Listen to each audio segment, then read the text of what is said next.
Members, in consideration ng third reading of House Bill number 9513.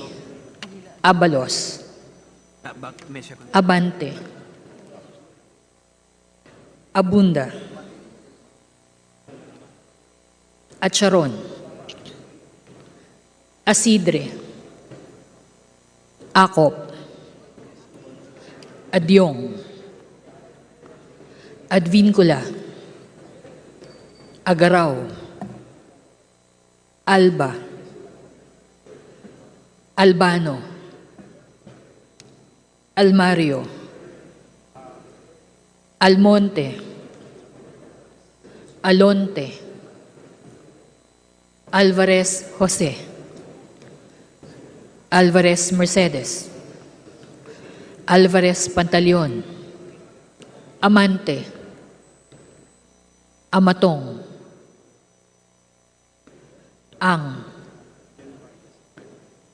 Angara. Aquino. Pumoto na yun. Aquino. Kuya Archie. Aquino Magsaysay. Arbison. Arenas. Arrogancia. Asistio. Ataide. Aumentado. Balindong. Barba. Barbers. Baronda. Barzaga. Baskug. Bautista. Bautista Lim. Benitez. Bernos. Bilyones. Biron. Bolilia. Bondok. Bongalon. Bordado. Bosita. Briones. Brosas. Mr. Speaker. What is the pleasure of the Honorable Brosas? Yes, Mr. Speaker, my vote is no, and I would like to explain my vote later. Noted. Thank you. Please proceed. Buhain. Bulot Bigtang. Bustos. Cabredo. Cagas. Kahayon Uy. Calderon. Calixto. Campos. Kawagdan. Cardema. Cari. Castro Franz. Castro Jean. Celeste. Chan. Chato. Chua. Chungalaw.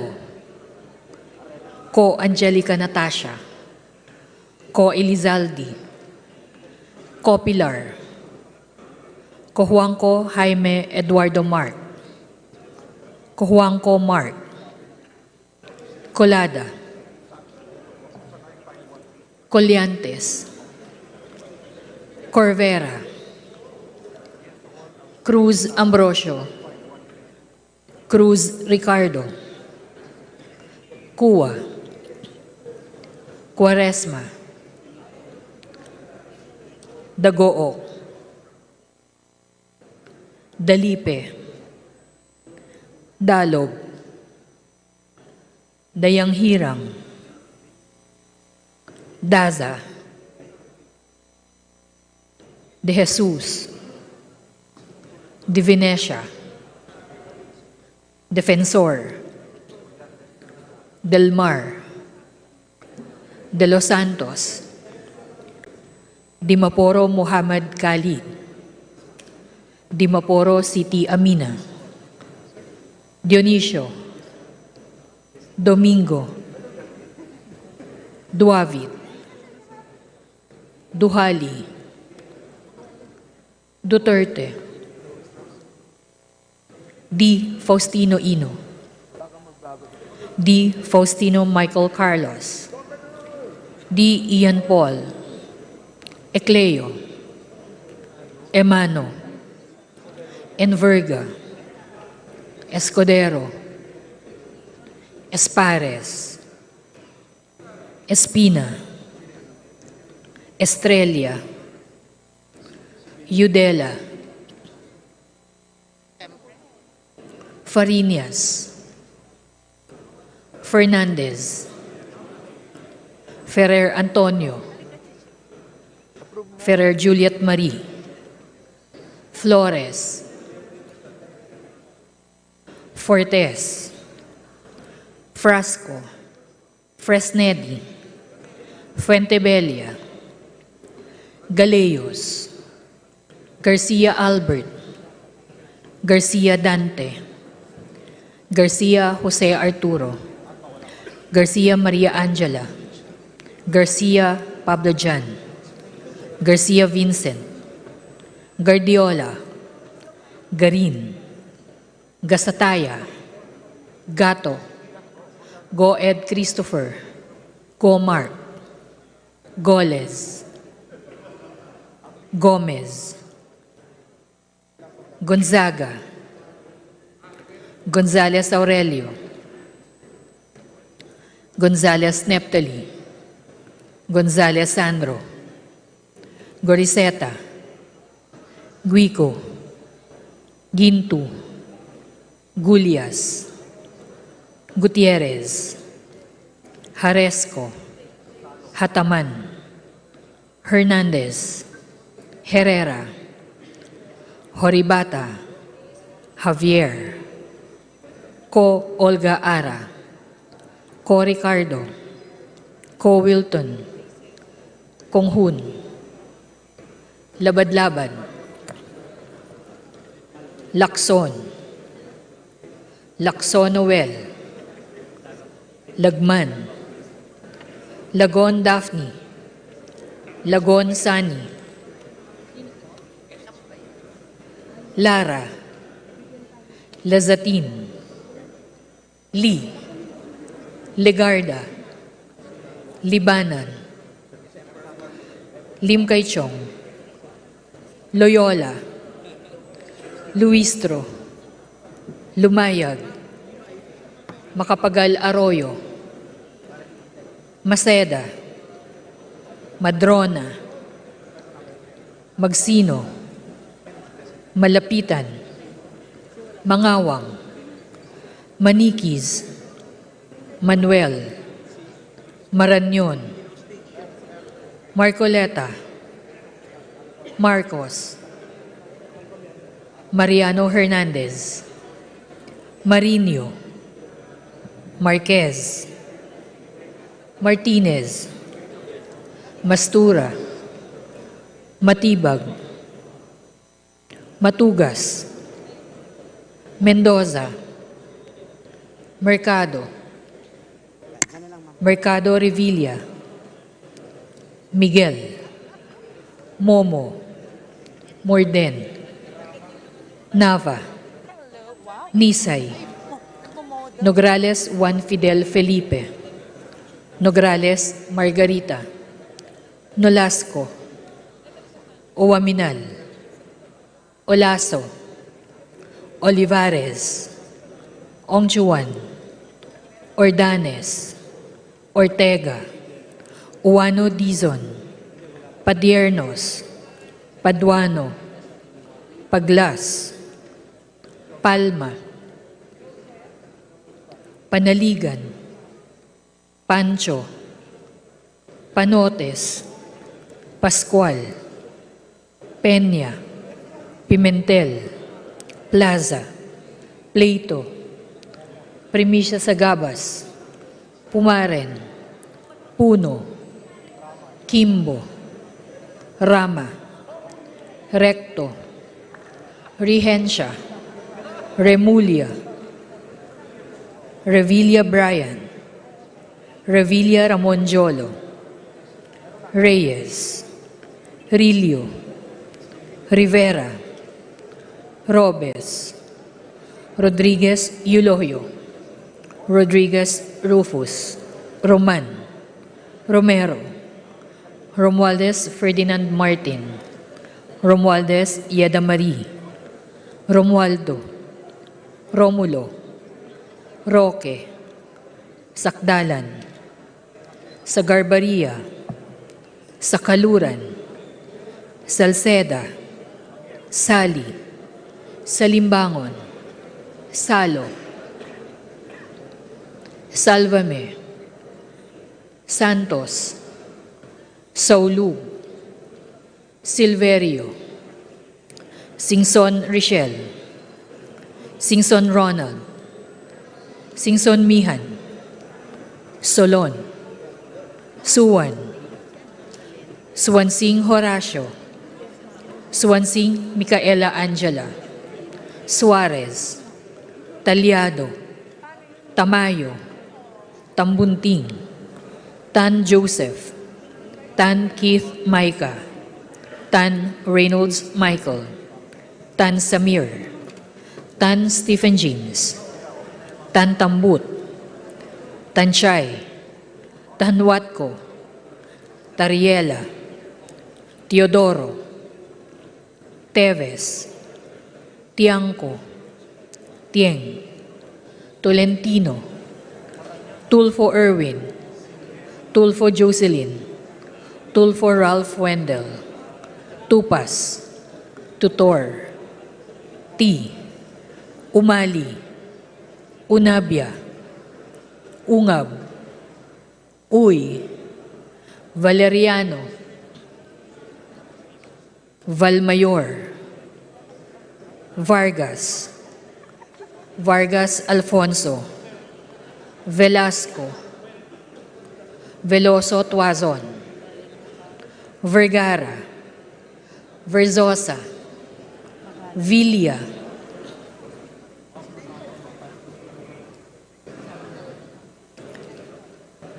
Villafuerte Luis Raymond,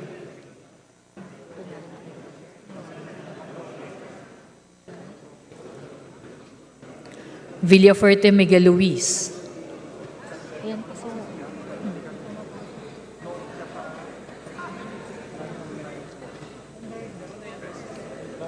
Villanueva,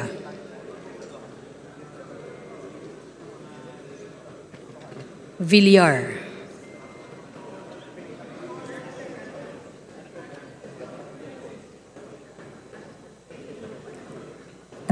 Villaraza Suarez, Villarica,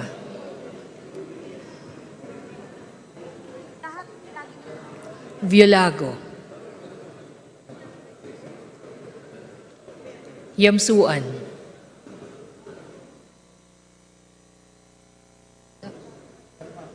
Yap Christiantel,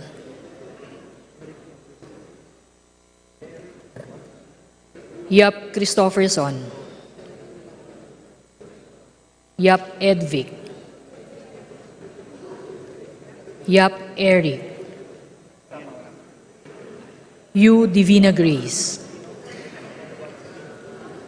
Yu Jazel Victoria, Yulo, Zamora Amparo Maria, Zamora Maria Carmen, Zamora Isabel Maria,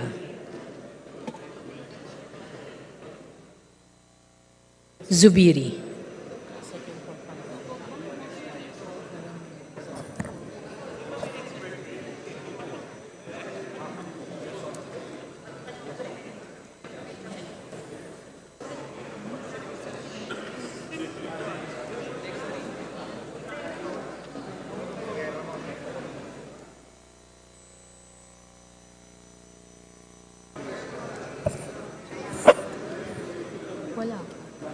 Wala na ba naman?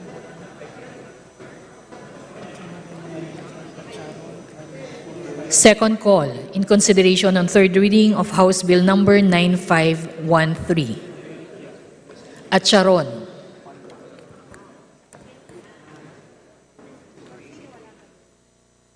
Almario.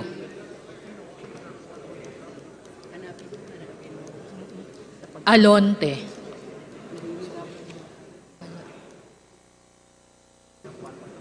Alvarez Jose. Wala sa likod yun eh. Wala. Alvarez Mercedes. Wala rin. Alvarez Pantaleon. Amatong. Wala rin. Arrogancia.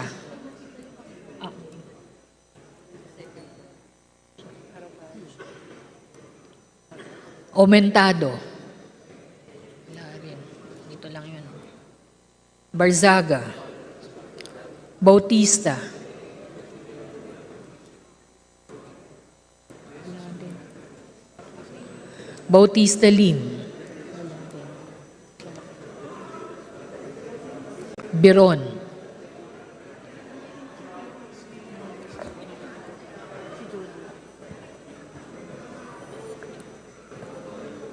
Bolilia.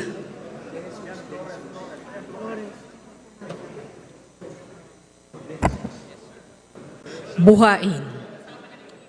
Buhain nasa likod. Buhain nasa likod. Yes daw, buhain. Ayun nasa likod. Ayun sa guests. Andito.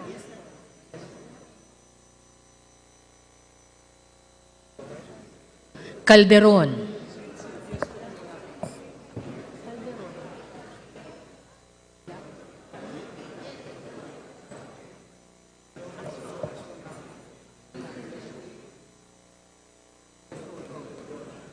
Chan.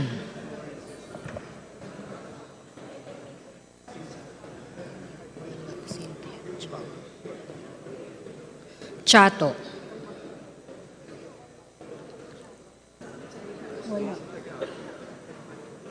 Ko Angelica Natasha. Ko Elizaldi. Ko Juanco Mark. Daza. De Jesus. De Jesus. Yes daw. Ayan. Ayan sa susunod. De Venecia.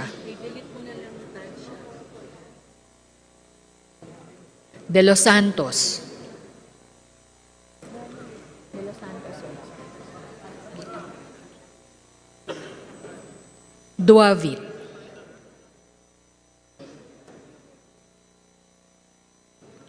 Duhali.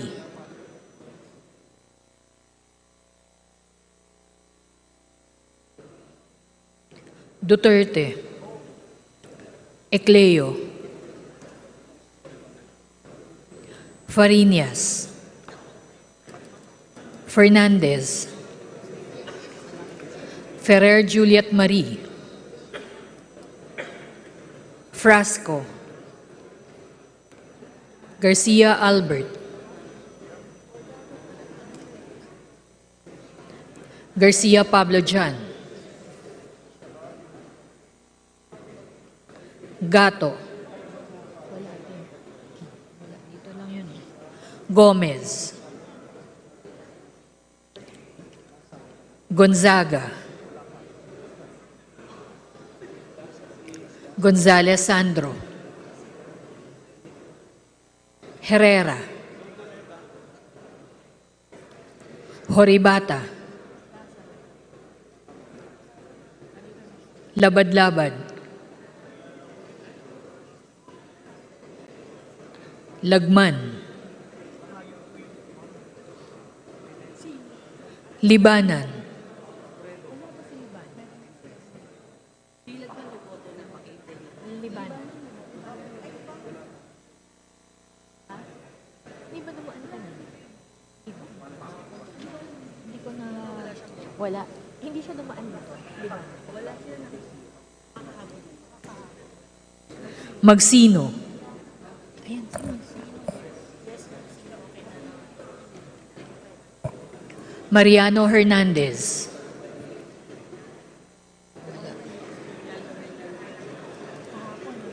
Martinez. Mendoza. Mercado.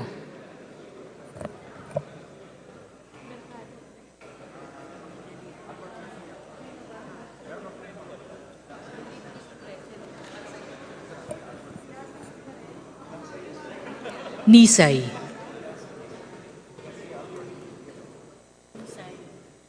Nisay, wala. Albert, wala na. Nograles Margarita. Olaso. Ong Chuan.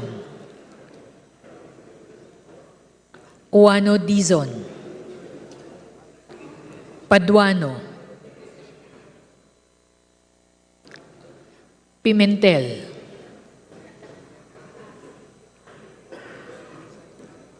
Primicia Sagabas. Pumaren. Romulo. Sakdalan.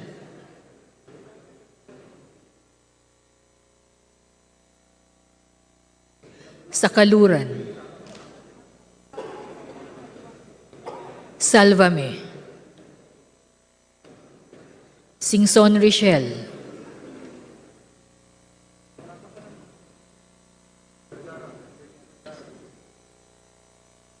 Singson Ronald.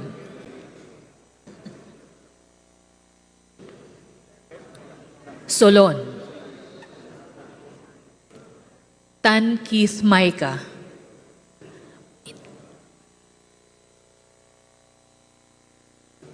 Tan Reynolds Michael. Tan Samir.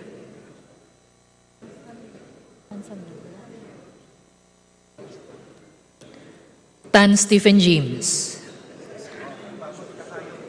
Tan Tambut. Tan Huatco. Tutor. T. Unabia. Ungab. Vargas. Velasco. Villa. Villafuerte Luis Raymond. Villafuerte Miguel Luis.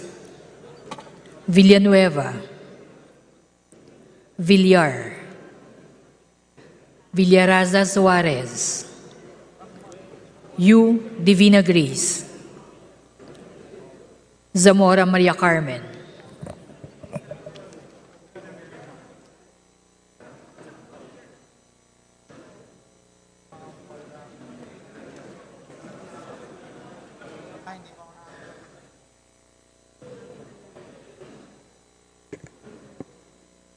Mr. Speaker,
With 229 members voting in the affirmative, 4 in the negative, and 2 abstentions, House Bill number 9513 is hereby approved on third and final reading.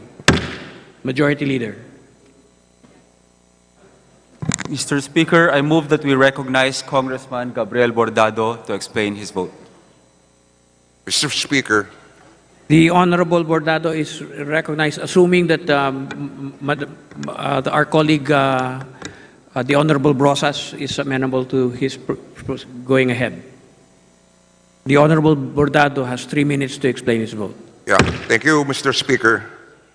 Mr. Speaker, President Ferdinand Marcos Jr. has made reviving our struggling economy his topmost priority, setting an economic growth rate target of 6 to 7% for the year 2023. Mr. Speaker, according to the Philippine Statistics Authority, economic growth rate currently is at 5.9% for the third quarter of 2023, just shy of the target set by the President. And with the achievement of our goal within reach, doubling our efforts to ensure long-term and sustainable economic development is not only understandable, but wholly anticipated. Mr. Speaker, the introduction of House Bill number 9513 falls into this category and ideally is a good way to maximize the national government's already stretched out resources. The bill seeks to include idle and investable funds from the government-owned and controlled corporations, or GOCCs, determined to be in excess of their administrative and operational expenses as a source of funds for unprogrammed appropriations. Yet, Mr. Speaker, even after a protracted series of discussions, several pressing issues affecting the lives of our people have yet to be fully addressed. I therefore abstain, Mr. Speaker. The Honorable Brosas is recognized to explain her vote. Thank you, Mr. Speaker. Mr. Speaker, this representation stands firm in voting no to House Bill 9513, or the proposed additional criterion for unprogrammed funds, which seeks to utilize excess funds from government-owned and controlled corporations, or GOCCs, and excess tax revenues. This move has potential implications on social services and programs, and will likely only serve to expand the pork barrel system. The current utilization of unprogrammed funds from 2020 to 2022, ranging from 69% to 89%, reveals that a significant portion of the unprogrammed appropriation is already being funded and utilized through the existing 3 criteria for financing. For this year, the government even allotted 807 billion authorized unprogrammed funds, historically the largest annual unprogrammed appropriations. Moreover, we question the necessity of increasing the cash streams for unprogrammed funds when these funds should rightfully be remitted to the Treasury as official revenues. The proposal to source funds from excess GOCC revenues raises concerns about the direction of GOCCs and the potential intensification of profit-based fund sourcing at the expense of social services and the welfare of ordinary Filipinos. Many existing GOCCs are mandated to address the social service needs of our people, including healthcare, energy, and housing. Instead of allocating funds through unprogrammed funds, it is imperative to prioritize regular funds for agencies directly involved in providing social services. Discretionary allocations through unprogrammed funds may also undermine the intended projects and programs for the Filipino people. We must prioritize increasing the funds for agencies with direct social services rather than relying on discretionary allocations through unprogrammed funds. With that, Mr. Speaker, this representation votes no to this measure. Maraming salamat po. Majority Leader. Mr. Speaker, I move that we consider on third reading House Bill number 9084, copies of which have been previously distributed to the members pursuant to our rules. For such purpose, my request that the Secretary General be directed to read the title of the bill and thereafter to call the roll for nominal voting. Is there any objection? The Chair hears none. The motion is approved and the Secretary General is directed to read the title of House Bill 9084 and to thereafter call the roll for nominal voting. House Bill number 9084, an act declaring a climate change emergency and enhancing resiliency and adaptability to the effects of climate change. Roll call of members in consideration on third reading of House Bill number 9084. Abalos, Abante, Abunda, Acharon, Asidre, Acop, Adyong, Advincula, Agarao, Alba, Albano, Almario, Almonte, Alonte, Alvarez Jose, Alvarez Mercedes, Alvarez Pantaleon, Amante, Amatong, Ang, Angara, Aquino, Aquino Magsaysay, Arbison, Arenas, Arrogancia, Asistio, Ataide, Aumentado, Balindong, Barba, Barbers, Baronda, Barzaga, Bascug,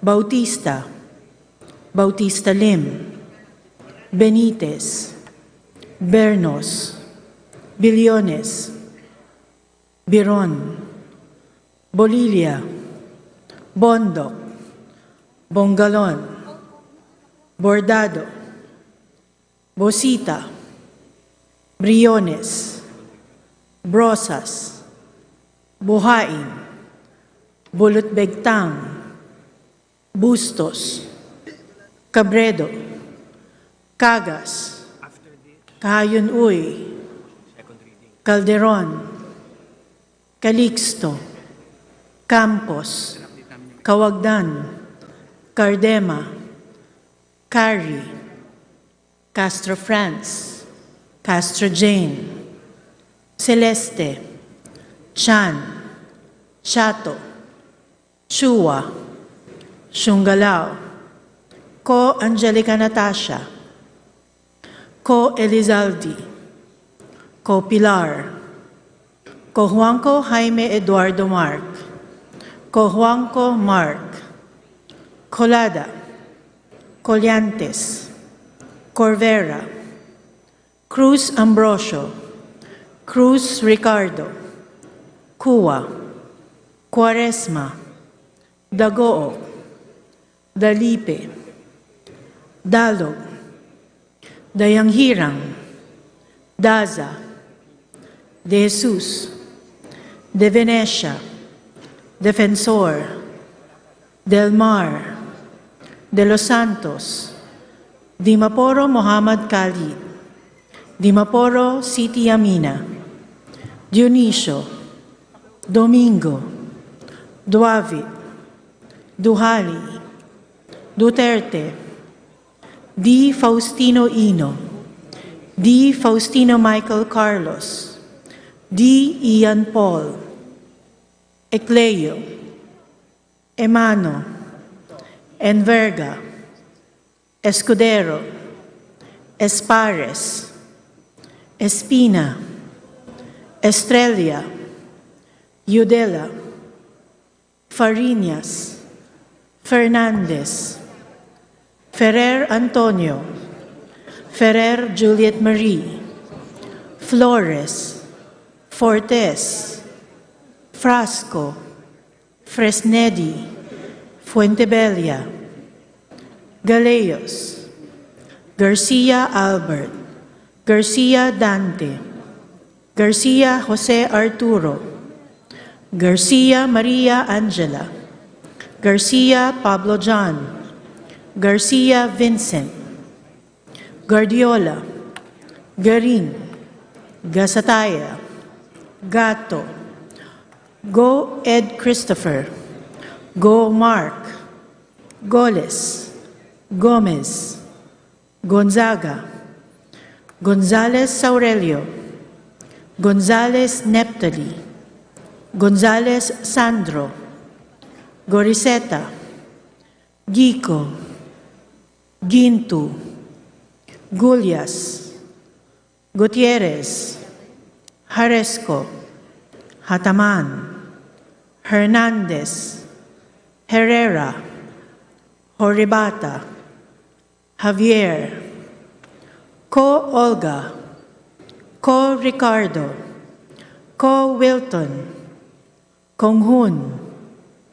Labad-Labad, Lacson, Lacson Noel, Lagman, Lagon Daphne, Lagon Sunny, Lara, Lazatin, Lee, Legarda, Libanan, Limkay Chong, Loyola, Luistro, Lumayag, Macapagal Arroyo, Maceda, Madrona, Magsino, Malapitan, Mangawang, Manikis, Manuel, Marañon, Marcoleta, Marcos, Mariano Hernandez, Marino, Marquez, Martinez, Mastura,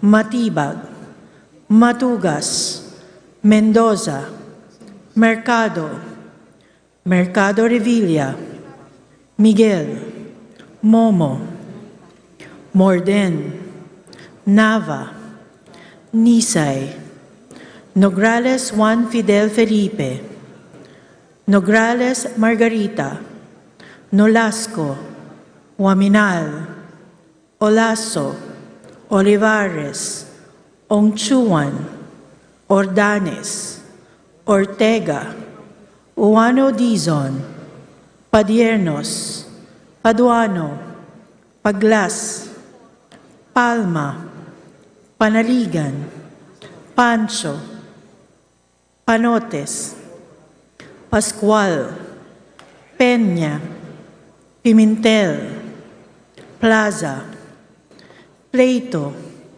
Primicias Agabas, Pumaren, Puno, Kimbo, Rama, Recto, Rehencia, Remulia, Revilla Brian, Revilla Ramon Jolo, Reyes, Rilio, Rivera, Robes, Rodriguez Yuloyo, Rodriguez Rufus, Roman, Romero, Romualdez Ferdinand Martin, Romualdez Yeda Marie, Romualdo, Romulo, Roque, Sakdalan, Sagarbaria, Sakaluran, Salceda, Sali, Salimbangon, Salo, Salvame,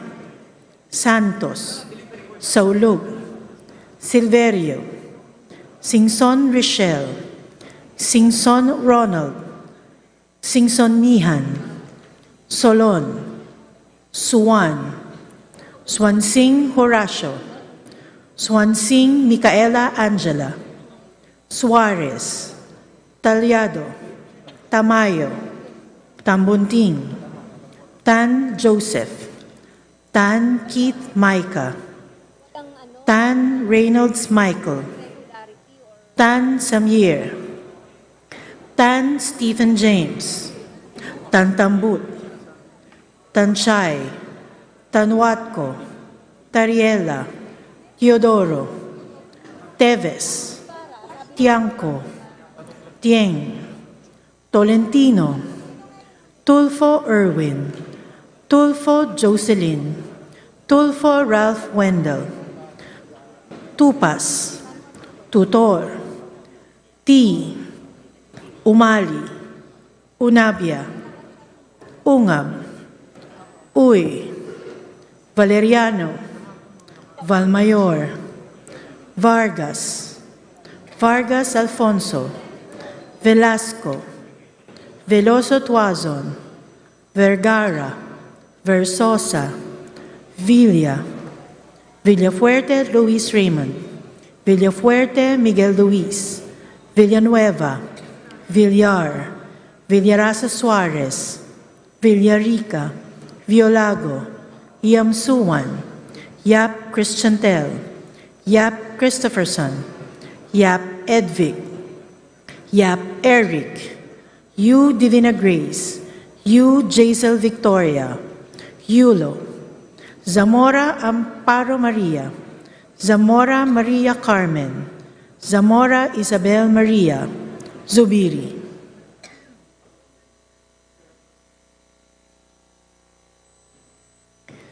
Second call of members in consideration and third reading of House Bill Number 9084.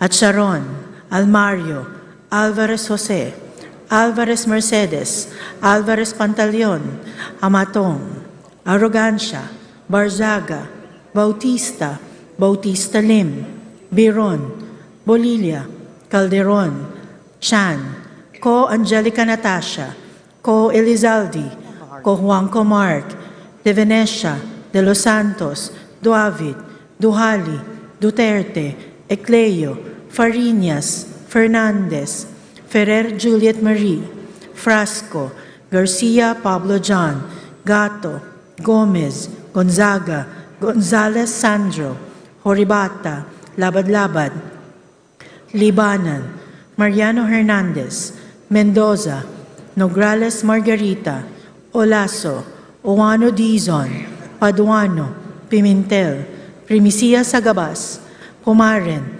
Romulo, Sakdalan, Sakaluran, Salvame, Singson Richelle, Singson Ronald, Solon, Tan Keith Micah, Tan Reynolds Michael, Tan Samir, Tan Stephen James, Tan Tambut, Tutor, T, Unabia, Ungab, Vargas, Velasco, Villa, Villafuerte Luis Raymond, Villafuerte Miguel Luis, Villanueva, Villar, Villarasa Suarez, U Divina Grace, Zamora Maria Carmen.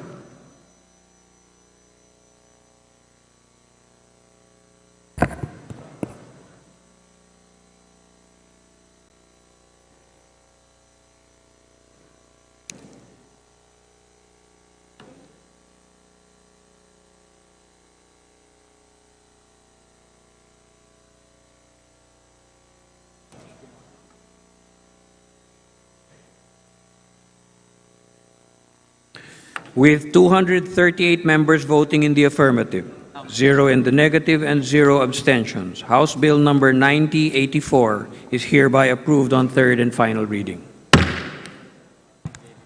Majority Leader. Mr. Speaker, before we proceed, I move that we recognize the guests of Representative Arnan C. Panaligan of the 1st Congressional District of the Province of Oriental Mindoro. They are Honorable Ronali Liachon, President of the Oriental Mindoro Provincial Councilors League, Honorable Edilberto C. Ilano Jr., Provincial Board Member, Honorable Jocelyn U. Neria, Provincial Board Member, Honorable C. Voltaire S. Brucal, Provincial Board Member, Honorable Jean Paulo R. Umali, Provincial Board Member, and Mr. Jonathan U. Neria. The guests from the province of Oriental Mindoro, the guests of the Honorable Arnan C. Panaligan are most welcome to the House of Representatives. We thank you for your visit. Maraming salamat po. Mabuhay po kayo. Majority Leader. Mr. Speaker, I move that we also recognize the guests of Honorable Attorney Jervil Jinky Beatrix R. Luistro of the 2nd District of Batangas. They are from the Municipality of San Luis in Batangas. Honorable Marjorie De Castro, Municipal Councilor. Honorable Ray Patolot, Municipal Councilor.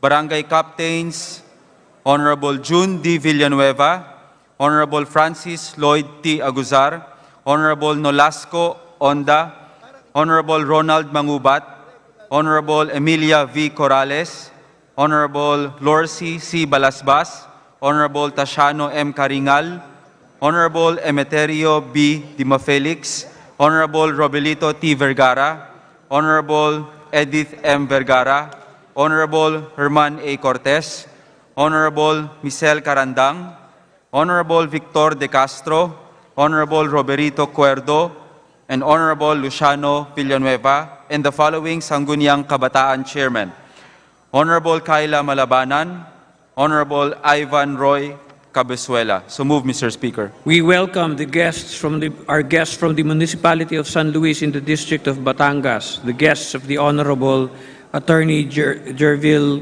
Jinky Beatrix Luistro. Thank you for your visit. Welcome to the House of the Representatives. Mabuhay po kayo.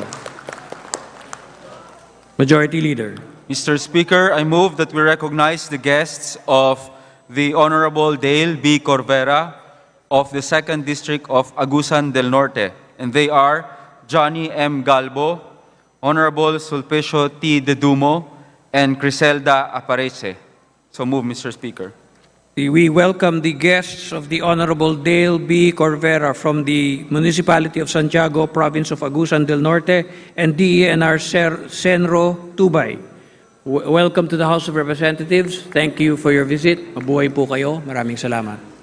Mr. Speaker, I move that we also recognize the guests of Honorable Christopher Son Coco M. Yap of the 2nd District of Southern Leyte.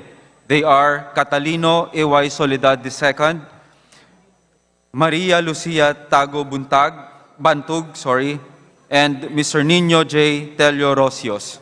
We welcome the guests of the Honorable Christopher Coco M. Yap of the 2nd District of Southern Leyte, the guests from Sogod, Southern Leyte.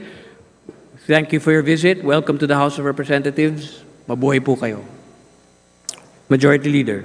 Mr. Speaker, lastly, may we also recognize the guests of Representative Eric Reyes Buhain of the 1st District of Batangas, and they are Dr. Lolita C. Garcia, Public School District Supervisor from Balayan East, Balayan, Batangas, and Dr. Pedro D. De Los Reyes, Public School District Supervisor from Balayan West, Balayan, Batangas.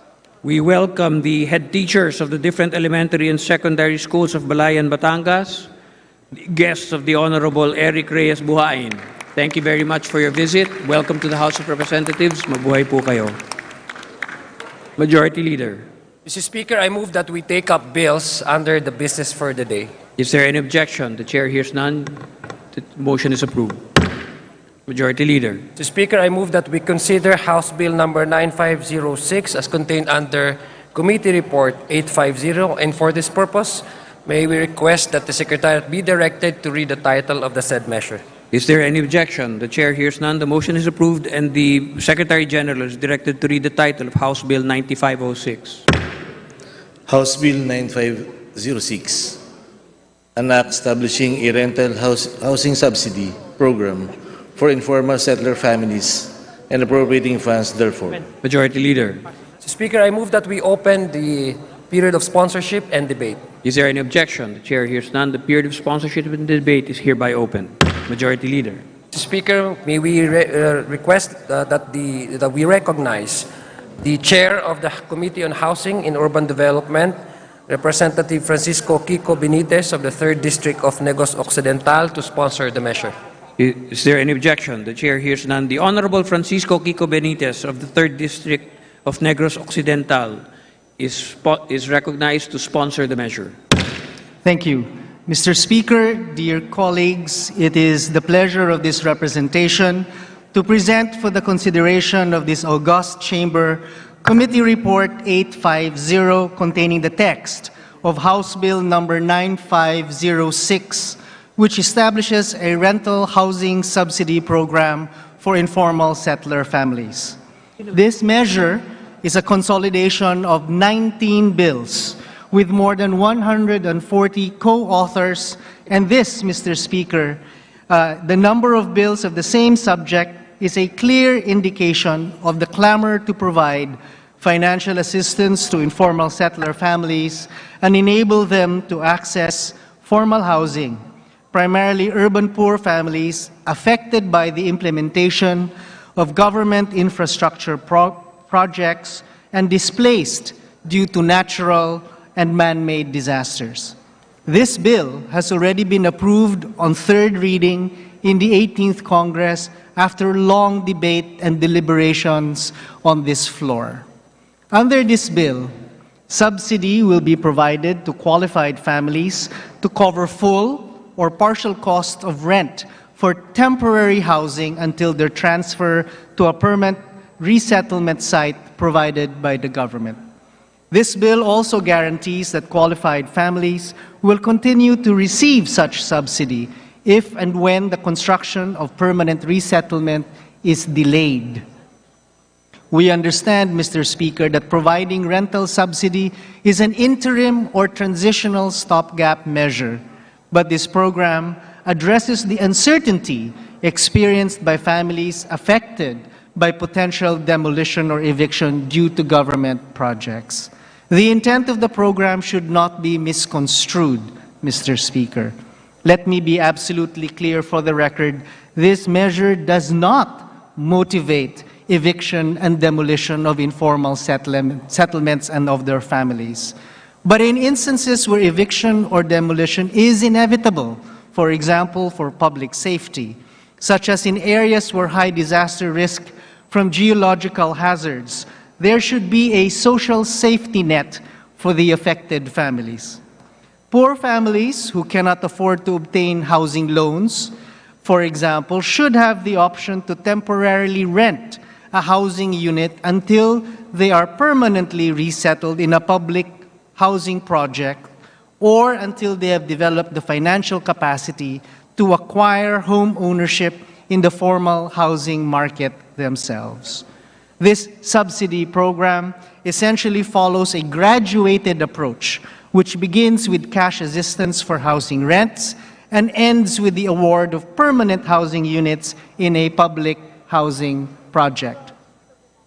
This is consistent with the spirit of Republic Act 11201, Section 20 of the implementing rules and regulation of this landmark legislation that created the Department of Human Settlements and Urban Development and that mandates the formulation of public housing policies and programs that recognize and explore alternative and innovative solutions in addressing the country's housing needs, such as different tenurial arrangements, including rental housing.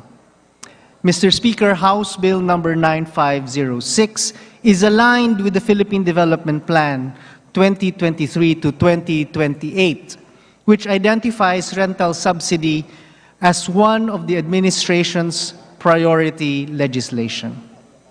This bill also establishes conditions for eligibility in the program. Beneficiaries, for example, must not move back to the informal settlement where they originated. This helps prevent the Sisyphean task of perpetually providing subsidy to specific persons and contributes to ending the cycle of housing informality and housing precarity in the country. Mr. Speaker, dear colleagues, in 2 weeks, we will mark the 75 years since the United Nations adopted the Universal Declaration of Human Rights, where the Philippines played an influential role. In Article 25 of the Universal Declaration of Human Rights, we held that, quote, everyone has the right to a standard of living adequate for the health and well-being of himself and of his family, including food, clothing, and housing, close quote. Housing is a fundamental human right, and basic housing is a need that we must address. We must work together to address our people's housing and shelter needs. The approval of the Rental Housing Subsidy Program Act is a major step towards realizing our commitment and upholding the right of every Filipino to decent shelter. On this note, Mr. Speaker, and on behalf of all the authors and the Committee on Housing and Urban Development, I urge this august body to approve House Bill number 9506. Thank you, and madamo gid nga salamat sa inyo tanan. Majority Leader. Mr. Speaker, I move that we recognize Representative Marvic Copilar of the 6th District, Quezon City, the Vice Chair of the Committee on Housing and Urban Development, to also sponsor the measure. The Honorable Maria Victoria Copilar of the 6th District of Quezon City is recognized to sponsor the measure. Thank you, Mr. Speaker. Honorable members of this esteemed assembly, it is with my ardent commitment to the principles of justice, equity, inclusivity in urban development that I stand before this esteemed body today. The Philippines, in its pursuit of fostering a just society, ensuring access to affordable and quality housing, has continually expanded its initiative, especially catering to the marginalized and vulnerable segments, such as the homeless and informal settler families. The government has steadfastly worked towards this novel cause, which has culminated in the formulation of the measure we deliberate upon today. Distinguished colleague, I am honored to be counted among the authors of this pivotal bill to serve as one of the vice chairperson of the esteemed Committee on Housing and Urban Development. It is with sense of purpose and responsibility that I advocate for the endorsement of the bill, which amalgamates several House bills aiming to institute a rental housing subsidy program specifically tailored for our marginalized informal settler families, or ISF. Isa sa mga dahilan ng pagkakaantala sa pagpapatupad ng mga proyekto ng gobyerno, lalo na sa mga urban areas tulad ng Metro Manila, ay ang pagkakaroon ng mga ISF sa lugar kung saan isinasagawa ang mga proyekto. Bagamat isinisugurado ng gobyerno na sila ay may relokasyon, madalas ay hindi ito agarang pwedeng malipatan ng mga benepisyaryo. Sa kadahilanang ito ay kasalukuyang ipinagagawa pa lamang o wala pang lugar na natutukoy para sa kanila. Kung kaya't upang masolusyonan ang problemang ito, minabuti natin na sila ay bigyan ng pansamantalang ayuda para masiguradong may disenteng tuluyan ang mga apektado ng proyekto. Ang kawalan din ng mga siguradong paglilipatan ng mga nakatira sa danger zone ay isa sa mga dahilan kung kaya't hanggang ngayon ang libo-libong pamilya pa rin ang nakatira sa mga estero, riles ng train, tambakan ng basura, riverbanks, baybayin ng dagat at waterways. Ang panukalang batas na ito ay tila tanglaw ng pag-asa para sa ating mga mamayan na walang kasiguruhan sa paninirahan. Ang Comprehensive Rental Housing Subsidy Program ay naglalayon na bigyan ng ayuda ang mga kasalukuyang nakatira sa danger zone area sa mga lugar na apektado ng mga infrastrukturang proyekto ng gobyerno, kung saan ang kanilang permanenteng paglilipatan ay hindi pa agarang maisa sa katuparan. 3,500 o 3,500 ang tulong pinansyal na matatanggap ng mga benepisyaryo mula sa Metro Manila, at katumbas ng halaga para naman sa nakatira sa ibang rehiyon na tutukuyin ng Department of Human Settlement and Urban Development o DSUD at NEDA, National Economic Development Authority. Ang halagang ito ay subsidiyo para sa upa o renta sa kanilang pansamantalang tutuluyan habang ginagawa ang kanilang permanenteng tirahan o hanggang hindi pa tuluyan silang nakakalipat. The pivotal intent of this initiative is multifaceted.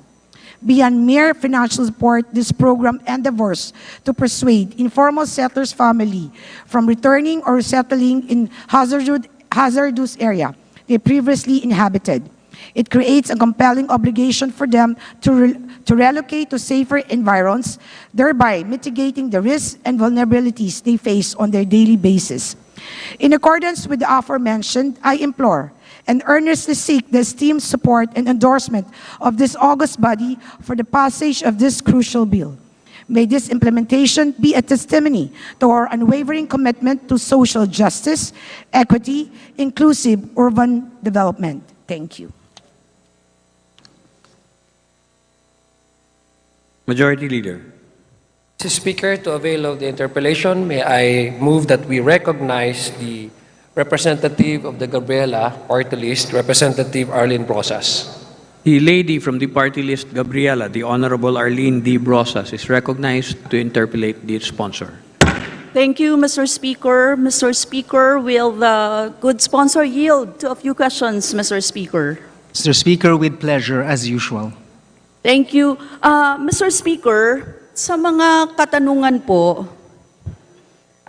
unang-una, yung Section 4, Rental Housing Subsidy Program, nakasaad po dito na eligible ISFs shall receive a flat rental subsidy rate of 3,500 for those living in Metro Manila, and the rental subsidy rate to be determined by the DSUD and NEDA for those living in all other regions, taking into consideration the prevailing minimum wage and rental rates per region, but not exceeding 3,500.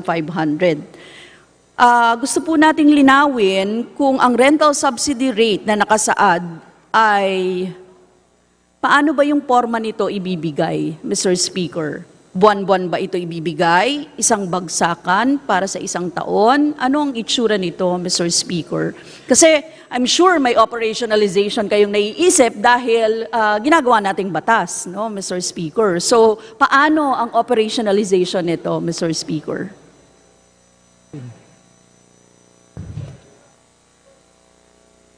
It ought to be, Mr. Speaker, monthly given, but it will be, the program will be managed by the Department of Human Settlements and Urban Development, Mr. Speaker. So, they should ang magdedetermine, Mr. Speaker? The eligibility is NHA, and the implementer of the program is DSUD, Mr. Speaker. So, Mr. Speaker, sinasagot nyo, buwan-buwan ibibigay, Mr. Speaker? Sa pagkakaalam ko, Mr. Speaker, yes. Mr. Speaker, ayon din sa nasabing section, nakasaad na that any time but not more often than once every 2 years, such subsidy may be reviewed or revised by the DSUD and NEDA to conform with the prevailing economic conditions. Ano po yung basehan nung sinasabing prevailing economic conditions? Mr. Speaker, the assumption there is that the cost of rent in different regions may change and fluctuate over time. So embedded in the law is the capacity to change depending on the prevalent economic conditions at that time, Mr. Speaker. Ibig bang sabihin nito, hindi kasi malinaw, Mr. Speaker, walang kasunod. Ibig bang sabihin nito, pag bumaba yung inflation rate, bababa din yung rental subsidy? Depende po, Mr. Speaker, sa prevailing rental rate. So kung bumaba nga naman po ang prevailing rental rate, palagay ko bababa din po ang subsidiya para naman po save din ng konti ang gobyerno kung sakali. So it is designed primarily to address a subsidy on rental rates depending upon the economic conditions thereby. Although, given the way the pattern of the economy has been, it hardly stands to reason that the rates will go down, Mr. Speaker. Yeah, that's precisely my problem, Mr. Speaker. Kasi 3,500, yun na yung cap eh. Yun yung nakalagay doon, diba, Mr. Speaker? Yung cap ay 3,500, so tumaas ang bilihin, tumaas ang yan lang yung cap, hindi na siya tataas. Pwede lang siya bumaba, Mr. Speaker, ganon. Not quite, Mr. Speaker. If by her own admission, it is inflation that is at issue, then the prevailing economic conditions would in fact take into account inflation. So kung tataas at tataas po ang bilihin, over time, ang assumption is tataas din po ang rental costs. So, Mr. Mr. Speaker, yung 3,500 ay maaaring tumaas, Mr. Speaker. Hindi siya, flexible siya, hindi siya, no? Tama ba, Mr. Speaker? Yun ang pagkakaunawa ko sa sinasabi ninyo. Yes, Mr. Speaker. Let me repeat. At any time, but not more often than once every 2 years, such subsidy may be reviewed or revised by the DSUD and NEDA to conform with the prevailing economic conditions. Whether that means up or down, you are correct. But generally, if things go up, it should also go up as part of the prevailing economic conditions, Mr. Speaker. Thank you, Mr. Speaker, for clarifying that. Mr. Speaker, DSUD and NEDA ang siyang magre-review or magre-revise. Nowhere dito sa provisions that the stakeholders are involved. Tama po ba, Mr. Speaker? What about yung mga ISFs? Nagkaroon po ba ng pagtatanong sa kanila kaugnay dito, Mr. Speaker? Mr. Speaker, the consultation with the informal settler families is subject to other laws and not to the rental subsidy program per se, Mr. Speaker. Mr. Speaker, other laws, but of course, dahil sila po yung stakeholders, dapat sila din yung tinatanong natin. For example, anong naging basehan ng 3,500 kung hindi natin sila kinonsulta, Mr. Speaker, at how many ang consultations na naganap para sabihin nila na itong mga datos na ito, halimbawa, magkano yung rental spaces sa NCR, sa ibang rehiyon, iba yung rental space na magkano dyan, etc., etc. No, Mr. Speaker, tinatanong natin kasi, for example, kahit sa NCR po, 6,000 na yung rental, di ba? Studio space lang yun. Hindi nga yun, yung walang kwarto doon, 6,000 na yun. Pero you're saying na 3,500 lang yung kayang ibigay for rental subsidy, Mr. Speaker. So, yung tanong natin, nagkaroon ba ng mga konsultasyon sa mga rehiyon, sa mga ISFs, sa iba't ibang lugar para mag-come up ng 3,500? How did you come up with the 3,500 rental subsidy? The 3,500, Mr. Speaker, came out of a study from Pampatawid UPA that was conducted 2 years ago. No, and the second point is that it is the general prevailing rate within the NCR, and in fact is intended to simply be a subsidy and not necessarily a replacement rate in total, Mr. Speaker. Yes, Mr. Speaker. May study. Mr. Speaker, may we have a copy of the study na sinasabi ninyo 2 years ago dito sa, Yung UPA. Pantawid UPA Pantawid po. UPA. With pleasure, Mr. Speaker, although the good representative of Gabriela was part of the 18th Congress discussion on the very same measure where the same study was also discussed, it would be our pleasure to provide her with the study. No, Mr. Speaker, hindi po ako naging bahagi nung survey, but I remember so well. I was so active doon sa at kasama din naman ako sa nagtatanong. And we are very consistent in asking dito sa portion na ito.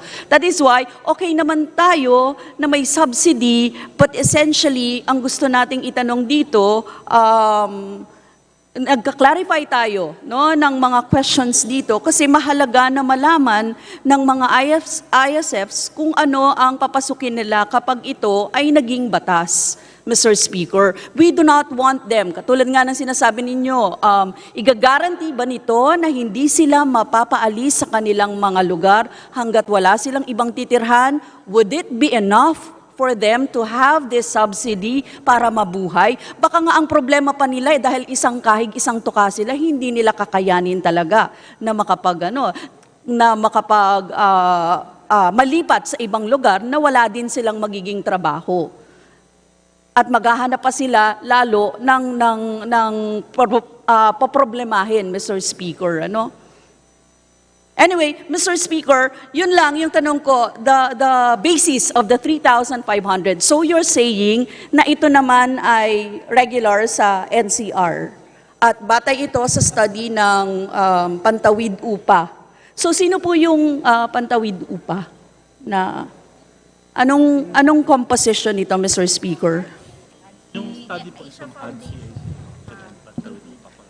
It was a collaboration between HUD-C, Asia Foundation, and Pantawid Upa as a community collaboration. Mr. Chair. So, Mr. Speaker, itong 3,500 pesos ay lumabas doon. But that was 2 years ago. Yes, ma'am. Mr. Speaker. It didn't change over the years, Mr. Speaker. Mr. Speaker, the bill is in fact the same enrolled bill that passed third reading in the 18th Congress, which is why the figures are the same as the bill that we also discussed with Congresswoman Brosas in the 18th Congress. Yes. Thank you, Mr. Speaker. Mr. Speaker, yung rental spaces, may mga kondisyon bago ka makalipat o bago maireserba sa'yo ang lugar katulad ng 2 months advance, 1 month deposit.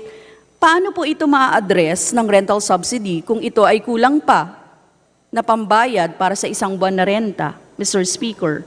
Kasi subsidy nga Mr. lang Speaker, siya. that is actually dependent upon the IRR, but the bill requires the local government units to maintain a publicly accessible register of those lessors in their respective areas of jurisdiction to allow the ISFs, in fact, to stay within the LGU, no? That they have been found, which I believe is part of the commitment for a safety net for informal settler families, Mr. Speaker. Yes, Mr. Speaker, in city, LGU, Mr. Speaker, you're saying na ganyan, ano? Pero gusto natin itanong, kasi sabi nyo kanina, buwan-buwan ibibigay. So, maaaring wala pa siyang pangrenta ng susunod, di ba? Kasi kulang eh, Mr. Speaker. So, hindi nito magagaranti yung 2 months advance, 1 month deposit na hinihingi. Mr. Ganun kasi Speaker, rent ka eh. Mr. Speaker, the form of payment is actually dependent upon the Department of Human Settlements and Urban Development and the implementing rules and regulations that shall emerge subsequent, no? I think part of the fear that was discussed in the committee was if you give too much too soon, given that the majority of the beneficiaries will be living in a state of precarity, the Department of Human Settlements and Urban Development has to ensure that it goes, in fact, to a housing rental subsidy and not to other, perhaps, more immediate needs and necessities of the families concerned. Yes, Mr. Speaker, kasi baka mapunta sa pambayad sa kuryente, pambayad sa ganito, para sa kanilang anak, para sa pagpapaaral, etc. Kasi yun naman yung basic na problema ng ISFs, di ba? Yes, Mr. Speaker.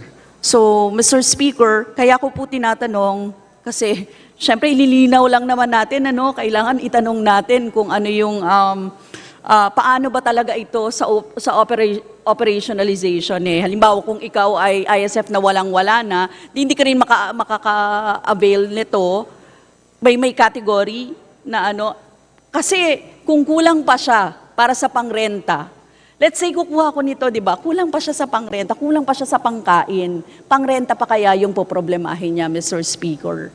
Yun lang naman yung worry natin dito, no, Mr. Speaker. Kasi at the rate we're going, yung rate ng displacement ng ating mga ISFs, nagtutuloy-tuloy yung mga proyekto eh. Pero yung mga tao na nadi-displace, nasisiguro ba natin silang naililipat ng maayos? Yun naman yung concern namin eh, di ba? Na ililipat ba sila ng maayos? Kasi Yun, kung ganon, Mr. Speaker, hindi pa yan yung problema. Ang problema ay manatili talaga sila kung nasaan sila. Kasi I'm sure ang mga ISFs natin sasabihin nila, ang problema talaga nila ay pabahay sa mga lugar nila. 'Di ba, Mr. Speaker? Anyway, Mr. Speaker, sa Section 6, Conditions for Continued Entitlement or Eligibility, the beneficiaries shall not move or relocate back to the area in which they were originally living in unless such move or relocation has been permitted by the proper government authorities, taking into consideration the purpose of the program. Paano kung hindi makahanap, no, ng rental space? Saan sila pupunta? O magpapalagi kung ganoong hindi sila maaaring bumalik sa bahay o komunidad nila, Mr. Speaker? Mr. Speaker, actually part of the study that I will provide the good representative of Gabriela is in fact a study of supply of rental spaces, which increases much faster, in fact, than the demand as a whole. Mr. Speaker, it seems unlikely for them not to be able to find a rental space, Mr. Speaker. Yes, Mr. Speaker, kasi ang mga balita po natin sa ibaba, kapag ito na nga, nasa housing program na sila, dilipat sila sa ibang lugar, di ba?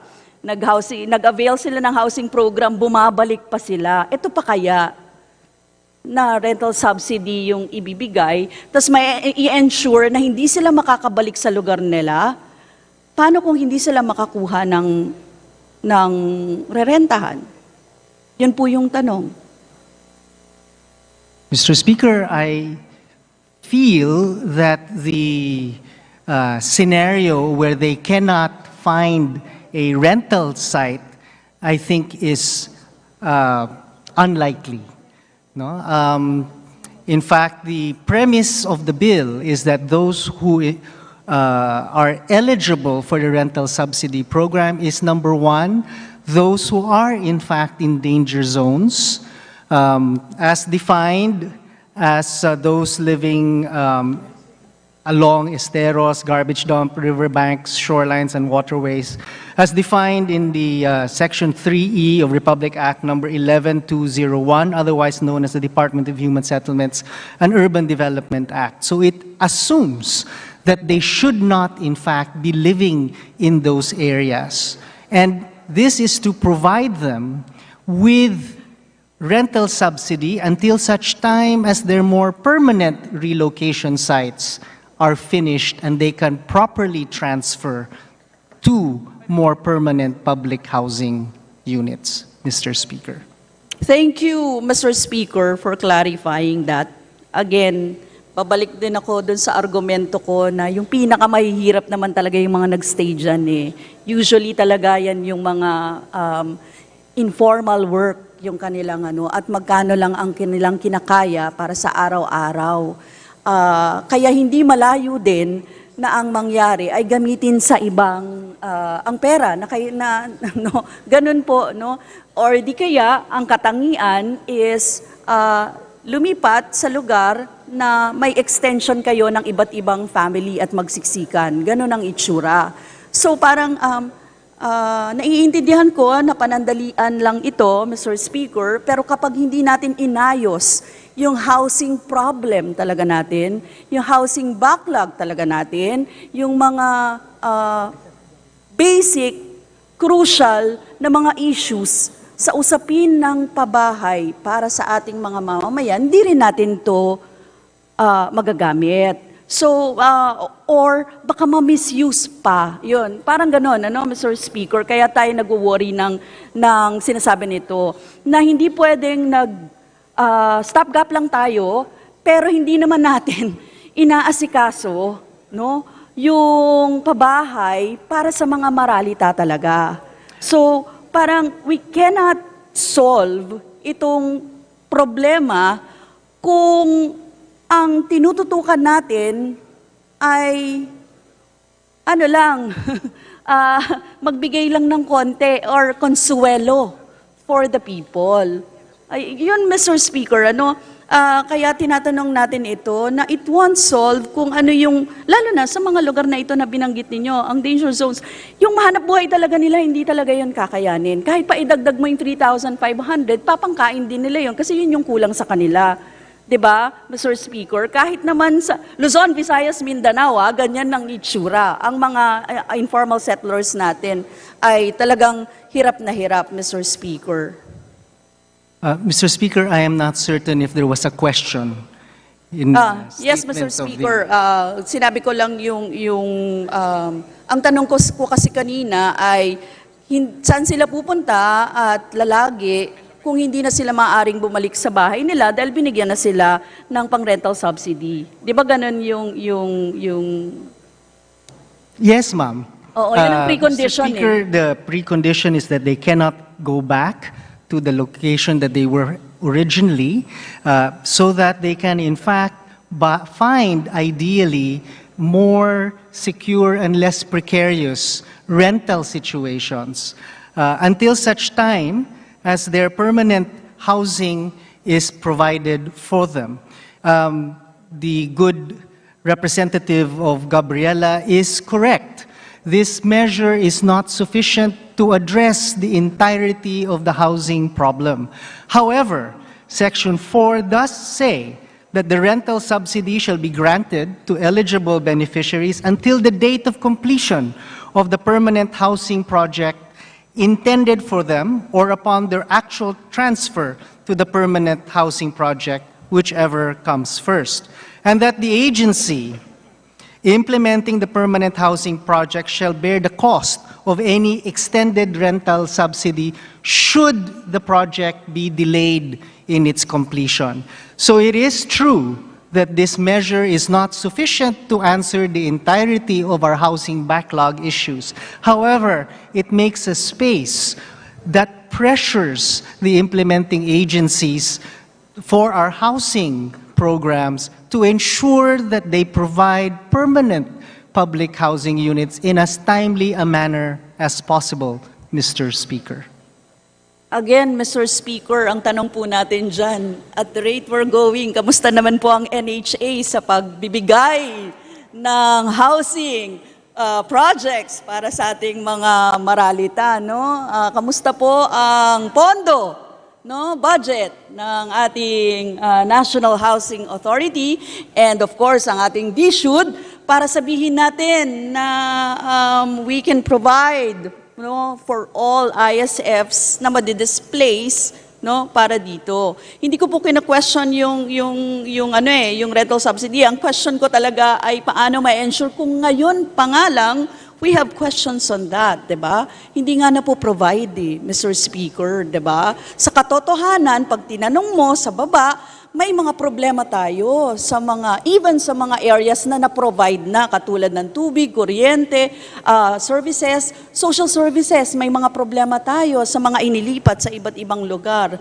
Then you're saying na until permanently ay maayos ang kanilang how long is that? Parang ganon, di ba, Mr. Speaker? So yun yung mga tanong at yun po yung tumatakbo sa isip natin ngayon. Sino po particular ang magbibigay? Is it the government ang in the bill? The government will give yung 3,500 po. Yes, Mr. Speaker. So, Mr. Speaker, wala pa tayong tinatayang amount particular or how many ISFs ang mabibigyan nito, Mr. Speaker? Wala pang ganong No, Mr. Speaker, not yet. Mr. Speaker. Although the bill proposes that the NHA and the PCUP shall take a part in coming up, in fact, with that registry database and eventually estimate, Mr. Speaker. So, Mr. Speaker, yung mga lumapit po nung panahon ng Duterte administration na ISFs sa Malacanang, Mr. Speaker, how many of them ay natugunan na ng gobyerno sa ngayon, Mr. Speaker?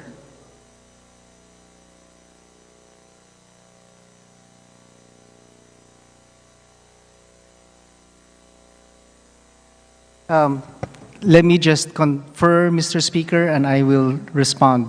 5 minutes.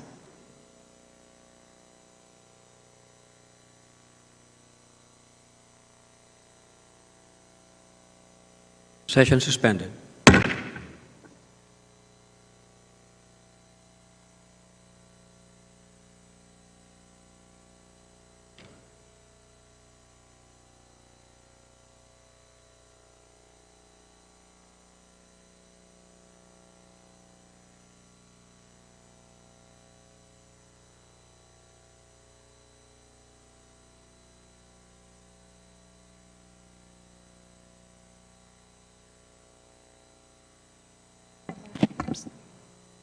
Session resumes.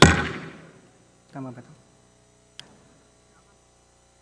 Mr. Speaker, for the direct housing provision, the Department of Human Settlements and Urban Development informs us that they have accommodated 187,248 as of 2022.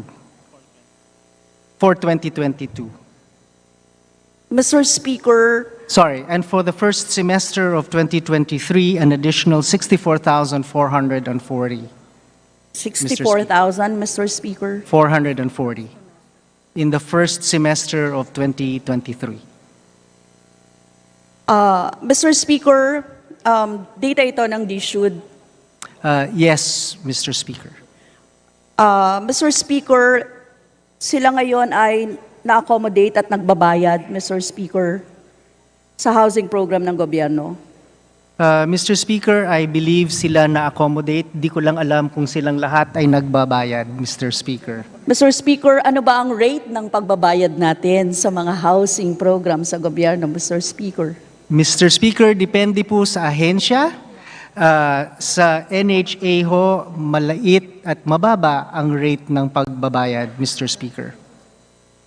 So, Mr. Speaker, ibig sabihin, are there reasons? Meron po ba silang report on bakit hindi nakakapagbayad ng mga amortisasyon ang mga nasa housing program ng gobyerno, Mr. Speaker?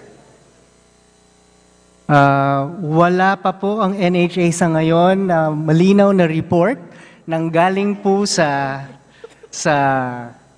COA, ang report kaninang pinag-usapan sa committee. And that is part of another set of discussions, Mr. Speaker. Anyway, Mr. Speaker, gusto nating malaman yon kasi Mr. Speaker, di ba, kung ganito nga, mga nasa housing program ng government sa ngayon, hindi nakakapagbayad ng amortisasyon, tapos you are planning to displace, di ba, may mga ganitong plano ng pag-displace sa mga ISFs, how can we be sure na sila ay mabibigyan ng mga permanenteng housing pa, Mr. Speaker? Mr. Speaker, through you, Congresswoman Arlene. Well, actually, the spirit of the bill is not to... Hindi pa pala ako. Ano ka muna? Mr. Speaker. Majority Leader. Mr. Speaker, I would like to respond to the... The Honorable Copilar is recognized. Thank you, Mr. Chair. I would like to respond to the query of our good Congresswoman Arlene Brosas. Yung question mo, actually, the very spirit of the bill is not to displace or to dislocate. Well, in fact, kung titignan natin, kaya multifaceted siya. Kasi, piniprepare nga natin, for example, may government project, even sa pabahay project, maraming mga socialized housing project na kailangan alisin muna natin yung mga ISF para matayuan ng pabahay. So, napakaganda na itong rental housing subsidy bill kasi hindi lang sila alisin habang naghihintay ng kanilang pabahay. Bibigyan pa sila ng subsidiya. Tama ka, hindi supisyente, kaya nga subsidiya. Hindi siya supisyente, kaya subsidy siya. Pero importante, may ayuda ang ating pamahalaan habang gumagawa ng pabahay para sa kanila kung saan sila rin ay napaghahandaan nila ang kanilang paglipat doon sa permanente nilang pabahay. Ngayon, kung tatanungin naman, Matulad kanina, anong gagawin? Hindi natin sila i-displace. Actually, gusto nga natin turuan sila at i-ready within year time, no, na mabuhay ng maayos, na may bahay na maayos na kasama ang kanilang pamilya. At eventually, alam naman natin, pag may pabahay project, no, ang ating pamahalaan, sinasama natin ang housing, ang livelihood component para matulungan yung ating mga beneficiary sa paglipat nila, ng kahandaan nila para mabuhay din ng maayos at may sariling hanap buhay. Mr. Chair. Thank you, Mr. Speaker, Madam Sponsor, no, sa inyong kasagutan. Kaya ko po tinatanong yon kasi kailangan din natin makita yung ano ba yung rate ng dami ng mga ISFs natin ngayon, yung gusto nating i-resolve, yung ilan yung rate ng bumabalik kasi hindi kaya na ano, 'di ba? Hindi kaya o hindi sapat talaga, Mr. Speaker. Kasi parang Mr. Speaker, eto meron kang kailangang i-resolve pa na basic, no, na social services at saka pabahay para sa mga maralita. Pero kung magbibigay lang tayo ng rental subsidy, talagang stopgap lang talaga siya, Mr. Speaker. Yun naman yung sinasabi natin. Do you have data parang ganyan, percentage ng mga ISF natin sa ngayon na walang pabahay, etc.? Mr. Speaker, through you, Congresswoman Arlene, before may data, we will present to you. But I just want to again reiterate na may kwalifikasyon yung mga o benepisyaryo tungkol dito, ha, yung mga nasa danger zone. Yan, kahit wala itong bawal talaga na nandyan ang bahay nila nasa danger zone. Kaya dapat sila ay lumikas. At malaking tulong itong rental subsidy sa kanilang magkaroon ng disenteng pamamahay habang naghihintay ng relokasyon kung wala pang relokasyon, no? Kaya hindi siya masasabi natin na ang batas na ito ay malaking kaaluwanan sa kanila kasi mabibigyan ng ayuda at mabibigyan sila ng pagpili na makahanap ng pamamahay na disente at maayos para sa kanilang buong pamilya. Inuulit ko, may danger zone, no? Pangalawa, meron tayong yung mga apektado under transmission line, yung sa tabing ilog, lahat ito, no? Ito ang una, no, na kwalipikado doon sa rental subsidy program na meron ng batas na ito. And sa tanong mo regarding sa what are current informal settlers family per region, umaabot na tayo ng 3.7 million total. Oo, kaya mayroon tayong housing crisis. Oo. Based on shelter plan prepared by local government units from 2013 to 2021.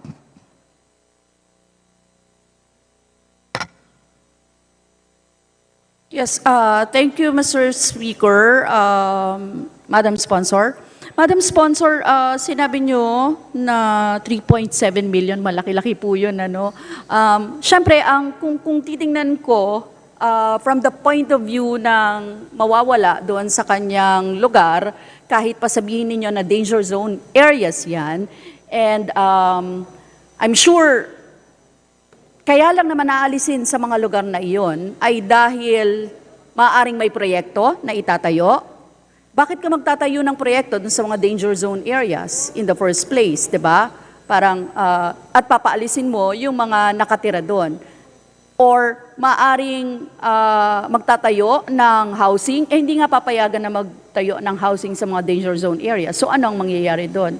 Mr. Speaker, Madam Sponsor. Mr. Speaker, Kaya po iniisip, nilalagay ko yung lugar ko sa tatamaan halimbawa ng proyekto na yan. And I will be displaced dahil sa mga ganitong reasons. Parang hindi po katanggap-tanggap, no? Na parang mapapaalis ako doon sa lugar samantalang tatayuan pala ng mga proyekto o programa or projects ng government itself, pero ako yung mapapaalis. Pero at the expense or excuse na excuse na danger zone area siya.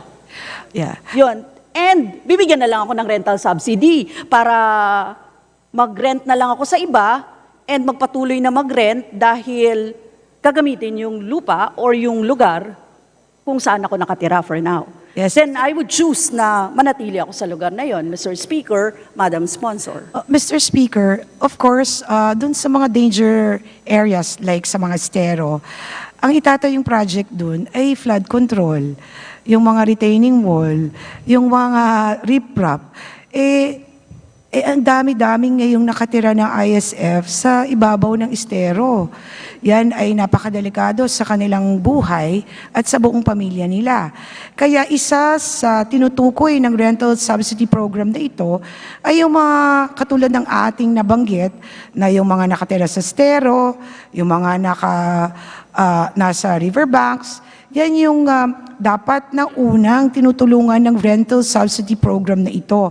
At ang proyektong tinutukoy natin ay para sa flood control din na isa rin sa programa ng ating gobyerno na dapat maiayos.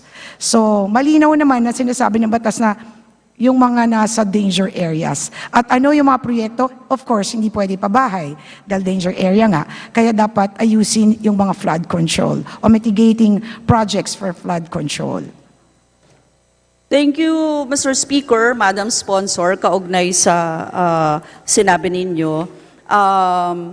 Sana po hindi excuse talaga ito para ma-displace yung ating mga mamamayan. But anyway, may isang point po ako kaugnay pa sa section 6 pa rin ito, Mr. Speaker. Yung rental subsidy beneficiaries who maintain good payment standings shall be prioritized as beneficiaries in government housing programs. Ano po yung plano sa mga hindi kayang ma-maintain ang good payment standing?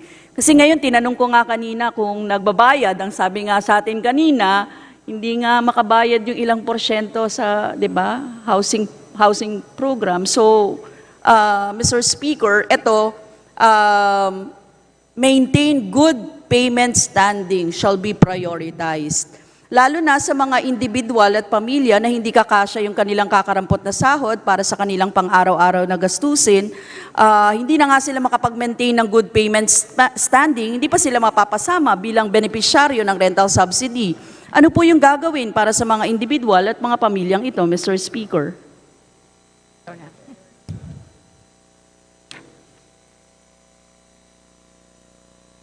The Honorable Benitez may reply. Mr. Speaker, I would like to respond. In fact, the way the language of the bill is written, because I think this is the fear of the good representative from Gabriela, the flat rental subsidy rate of 3,500 for those living in Metro Manila and a rental subsidy rate to be determined by the SHUD and the NEDA for those living in other regions.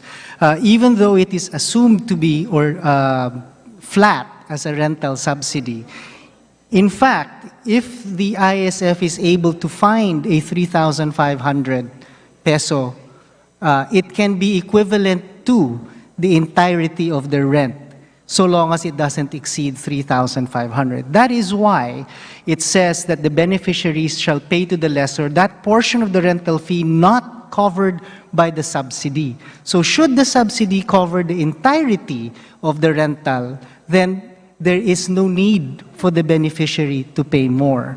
But it is true that the Department of Human Settlements and Urban Development has to make sure that this goes, in fact, into housing, rather than being used to pay for other equally important necessities of our ISFs, which, on the other hand, ought to be addressed by other government agencies, Mr. Speaker. Mr. Speaker, yung tinatanong ko po ay tungkol sa good payment standing, di ba? So yung concept ng good payment standing na ito, so paano yung iba na hindi, anong programa sa kanila? They will avail of different kinds of programs of the government, pero hindi sila papasok dito sa rental subsidy program. Mr. Speaker, ganun ba yon? Mr. Speaker, the language of maintain good payment standings shall be prioritized as beneficiaries in government housing programs assumes, Mr. Speaker, that those who are motivated to use the money primarily for housing and shelter are assumed to therefore be those that will continue to use the subsidy for housing, Mr. Speaker. Anyway, Mr. Speaker, so, consider ba sila na mga walang-wala talaga dito sa rental subsidy program? Yun na lang, sagutin nyo na lang po yun ng oo hindi. Kasi yun yung tanong sa atin eh, 'di ba? Kung prioritize the good payment standing, prioritization lang yon. Pero i-include ba yung mga, i-include ba yung iba pa na hindi kaya? Yes, Mr. Speaker. The answer is yes. Yes. At kahit kulang yung pambayad nila ay mabibigay sa kanila. Ganon, Mr. Speaker. Ganon yung itsura niyan. Basta guaranteeing na yun ay mapupunta sa housing. Yes, Mr. Speaker. That's the point. Okay, thank you, Mr. Speaker. Kasi yung kasunod na question po ay kaugnay doon, Mr. Speaker. Isa rin sa mga gustong linawin natin dito, kung yung rental subsidy ay direktang mapupunta sa benepisyaryo o sa mga may-ari ng kanilang inuupahan. May ganun ba? Mr. Speaker, in that aspect, the bill is actually silent, Mr. Speaker. Depending at this point on the disposition of the Department of Human Settlements and Urban Development as to which means might be most efficient and most useful, programmatically for them to implement, Mr. Speaker. Mr. Speaker, so pwede sa IRR magkaroon ng mga modalities, Mr. yes, Speaker. modalities, Yes. flexibility on that. Mr. Speaker, paano makakasiguro yung mga rental subsidy na ito mabibigay buwan-buwan at hindi malilate? Tapos kung ganoon ang mga rental spaces, may mga kasunduan para sa mga hindi nakakapagbayad ng kanilang mga renta sa takdang panahon, posible ba silang mapalayas sa kanilang mga rerentahang, syempre, di ba, dahil hindi nga sila makakapagbayad on time, maaari silang mapalayas sa kanilang mga ano nang mangyayari sa kanila pag hindi sila makakapagbayad. Technically, Mr. Speaker, babalik sila sa kung saan yung dating komunidad or bahay na naroon sila, Mr. Speaker. Kasi yun yung di ba? So, Mr. Speaker, paano magagaranti na buwan-buwan maibibigay, hindi malilate, etc., nasa IRR pa yon? Mr. Speaker, that will have to appear in the IRR, and the department may have to find mechanisms by which to ensure that the money, number one, comes with regularity, and number two, is used for housing, Mr. Speaker. Thank you, Mr. Speaker. Limited talaga, Mr. Speaker, kasi it doesn't, hindi niya i-resolve yung housing problem, basically, ng bansa, Mr. Speaker. At hindi naman ganun ang intention ng bill, I know. Oo. But, Mr. Speaker, hindi kaya makadagdag ito sa poproblemahin ng mga ISFs natin kasi yun na nga yung sinasabi natin, ang intention ay hindi makapagpalayas pero pag wala kang maibayad, mapapalayas ka talaga. Tapos saan ka punta? Balik ka ulit doon sa komunidad kung nasan ka. Kaso, yung mga komunidad na yun, ipagbabawal na sila ay bumalik doon dahil dito sa bill na ito, Mr. Speaker. So, finally, Mr. Speaker, mag-iisang oras na po. Mr. Speaker, ginoong sponsor, thank you for answering my questions, Mr. Speaker. Pero itong mga puntos po na sinasabi namin, we are really concerned dito sa potential misuse ng rental subsidy bill. Kahit pa sabihin ng ating butihing mga sponsors na this will not be a pretext to expedite yung community.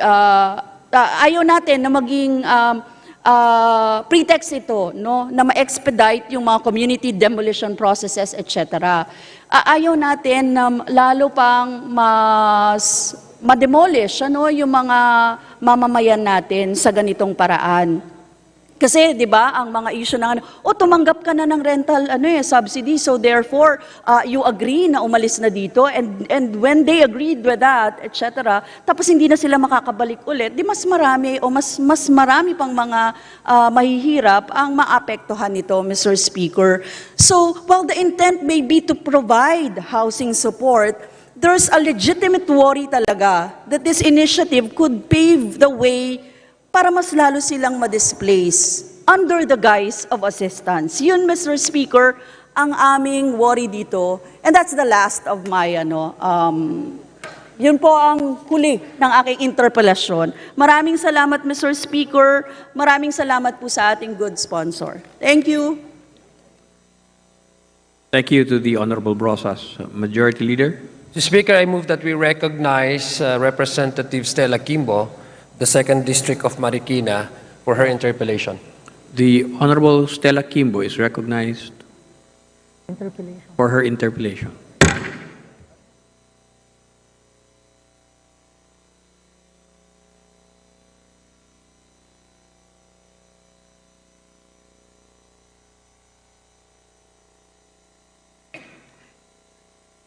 Thank you.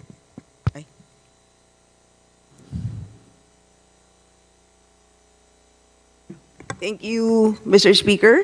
Will the good sponsor yield to very few questions? With great pleasure, Mr. Speaker. Well, Mr. Speaker, ang katanungan ko lang po ay tungkol sa definition ng term na beneficiary. Kasi alam naman po natin na, of course, pagdating po sa informal settlers, alam naman po natin na ang mga households natin ay merong mga multiple families. So alam po ba natin on the average kung ilan po ba ang bilang ng pamilya sa bawat household on the average? Mr. Speaker, on average 5, is that correct? I believe the good sponsor has a better sense and grasp, Mr. Speaker. Well, sa pagkakaalam ko po kasi, ang hawak ko po na datos ay medyo luma na. It's a 2011 piece of information at wala pa po akong updated info, kaya baka naman alam ng DSUD. And based on the 2011 Philippine Statistics Authority data, it's 1.11 families per household. So baka naman alam po ng DSUD kung ano ba ang updated number sa ngayon.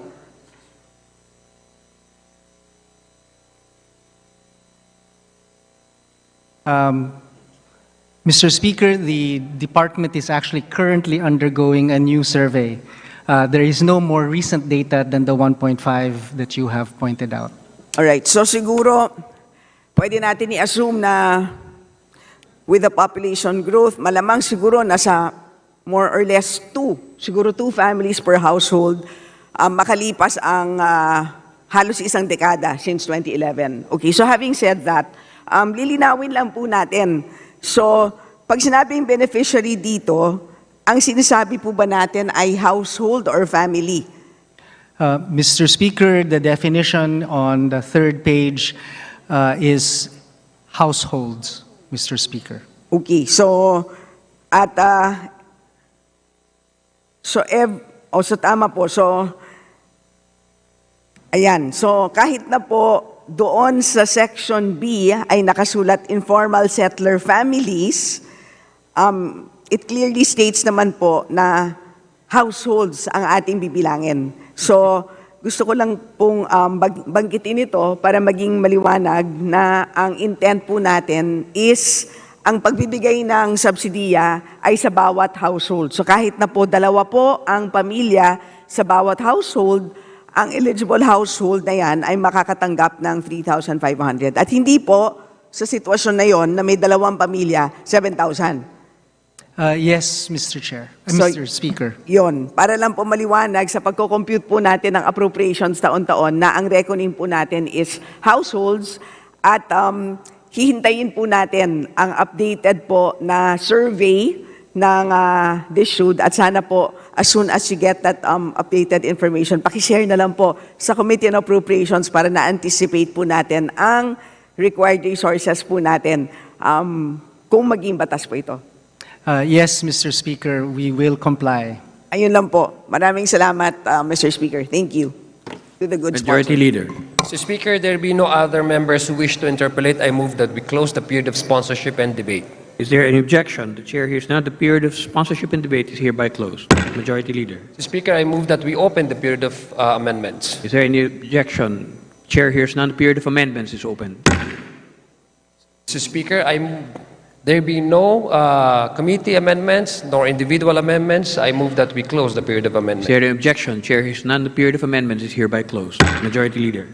Speaker, I move that we vote on second reading House Bill number 9506. As many as are in favor of House Bill 9506, please say aye. Aye. Those opposed, please say nay. The ayes have it. House Bill number 9506 is hereby approved on second reading. Majority Leader.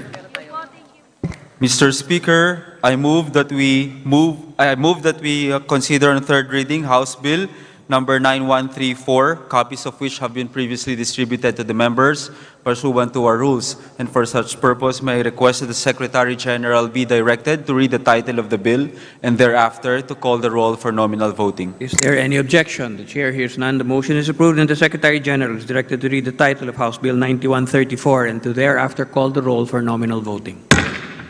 House Bill 9134, an act strengthening the mechanical engineering profession, amending for the purpose sections 33 and 34 of Republic Act number 8495, otherwise known as the Philippine Mechanical Engineering Act of 1998. Roll call of members in consideration on third reading of House Bill number 9134. Abalos, Abante, Abunda, Acharon, Asidre, Acop, Adjong, Advincula, Agaraw, Alba, Albano, Almario, Almonte, Alonte, Alvarez Jose, Alvarez Mercedes, Alvarez Pantaleon, Amante, Amatong, Angara, Aquino, Aquino Magsaysay, Arbison, Arenas, Arrogancia, Asisio, Ataide, Aumentado, Balindong, Barba, Barbers, Baronda, Barzaga, Bascug, Bautista, Bautista Lim, Benitez, Bernos, Billones, Biron, Bolilla, Bondok, Bungalon, Bordado, Bosita, Briones, Brosas, Buhain, Bulutpigtang, Bustos, Cabredo, Cagas, Kahayun Uy, Calderon, Calixto, Campos, Kawagdan, Cardema, Cari, Castro France, Castro Jane, Celeste, Chan, Chato, Chua, Chungalao, Ko Angelica Natasha, Ko Elizalde, Ko Pilar, Kuwako Jaime Eduardo Mark, Kuwako Mark, Colada, Collantes, Corvera, Cruz Ambrosio, Cruz Ricardo, Cuwa, Quaresma, Dagook, Dalipe, Dalog, Dayanghirang, Daza, De Jesus, De Venecia, Defensor, Del Mar, De Los Santos, Dimaporo Muhammad Khalid, Dimaporo City Amina, Dionisio, Domingo, Duavit, Duhali, Duterte, Di Faustino Ino, Di Faustino Michael Cardos, Di Ian Paul, Ecleo, Emano, Enverga, Escudero, Espares, Espina, Estrella, Idela, Fariñas, Fernandez, Ferrer Antonio, Ferrer Juliet Marie, Flores, Fortes, Frasco, Fresnedi, Fuentebella, Galeos, Garcia Albert, Garcia Dante, Garcia Jose Orturo, Garcia Maria Angela, Garcia Pablo Jan, Garcia Vincent, Garjola, Garin, Gasataya, Gato, Go Ed Christopher, Gomark, Goles, Gomez, Gonzaga, Gonzales Aurelio, Gonzales Neptali, Gonzales Sandro, Goriseta, Gico, Gintu, Gullas, Gutierrez, Haresco, Hataman, Hernandez, Herrera, Oribata, Javier, Co Olga, Co Ricardo, Co Wilton, Kunhun, Labad-Labad, Lacson, Lacson Noel, Lagman, Lagun Daphne, Lagun Sani, Lara, Lazatin, Lee, Ligarda, Libanan, Lim Kaichong, Loyola, Luistro, Lumayag, Macapagal Arroyo, Maceda, Madrona, Magsino, Malapitan, Mangawang, Maniquis, Manuel, Marañon, Margoleta, Marcos, Mariana Hernandez, Mariño, Marquez, Martinez, Mastura, Matibag, Matugas, Mendoza, Mercado, Mercado Revilla, Miguel, Momo, Morden, Nava, Nisay, Nograles Juan Fidel Felipe, Nograles Margarita, Nolasco, Waminal, Olaso, Olivares, Ongchuan, Ordanes, Ortega, Uano Dizon, Padiernos, Paduano, Paglas, Palma, Panaligan, Pancho, Panotes, Pascual, Peña, Pimentel, Plaza, Pleito, Pimilis, Agabas, Umaren, Puno, Kimbo, Rama, Recto, Regencia, Remulla, Revilla Bryan, Revilla Ramon Jolo, Reyes, Rillo, Rivera, Robes, Rodriguez Eulogio, Rodriguez Rufus, Roman, Romero, Romualdez Ferdinand Martin, Romualdez C. de Marie, Romualdo, Romulo, Roque, Sakdalan, Sagarbaria, Sakaluran, Salceda, Sali, Salimbangon, Salo, Salvame, Santos, Saulog, Silverio, Singson Richel, Singson Ronald, Singson Mihan, Solon, Suwan, Swansing Horacio, Swansing Micaela Angela, Suarez, Talyado, Tamayo, Tambunting, Tan Joseph, Tan Keith Micah, Tan Reynolds Michael, Tan Samir, Tan Stephen James, Tan Tambut, Tan Chay, Tan Watco, Tariela, Chodoro, Teves, Chanco, Cheng, Tolentino, Tulfo Erwin, Tulfo Jocelyn, Tulfo Ralph Rendel, Tupas, Tutor, T, Umali, Unabia, Ungab, Uy, Valeriano, Valmayor, Vargas, Vargas Alfonso, Velasco, Veloso Tuazon, Vergara, Versosa, Villa, Vilfredo Luis Raymond, Vilfredo Miguel Luis, Villanueva, Villar, Villarasa Suarez, Villarica, Villago, Yamsuan, Yap Chantel, Yap Christopherson, Yap Edric, Yap Eric, U Divine Grace, UJ Sal Victoria, Yulo, Zamora Amparo Maria, Zamora Maria Carmen, Zamora Isabel Maria, Zubiri. Second call in consideration, third reading of House Bill Number 9134. Acharon, Almario, Alvarez Jose, Alvarez Mercedes, Alvarez Pantaleon, Amatong, Barzaga, Bautista, Biron, Bulilla, Calderon, Co Angelica Natasha, Coli Elizaldi, De Venecia, De Los Santos, Duavit, Duhali, Duterte, Ecleo, Fernandez, Ferrer Juliet Marie, Frasco, Garcia Pablo Jan, Gato, Gomez, Gonzaga, Gonzales Sandro, Oribata, Labad-Labad, Libanan, Mariano Hernandez, Mendoza, Nograles Margarita, Olaso, Paduano, Pimentel, Permisius Agabas, Pumaren, Romulo, Sakdalan, Sakaluran, Salvame, Singson Richel, Singson Ronald, Solon, Tan Reynolds Michael, Tan Samir, Tan Stephen James, Tan Tambut, Tutor, T. Unabia, Ungab, Velasco, Villa, Villaferte Luis Raymond, Villaferte Miguel Luis, Villanueva, Villar, Villarasa Suarez, U Divine Grace, Zamora Maria Carmen.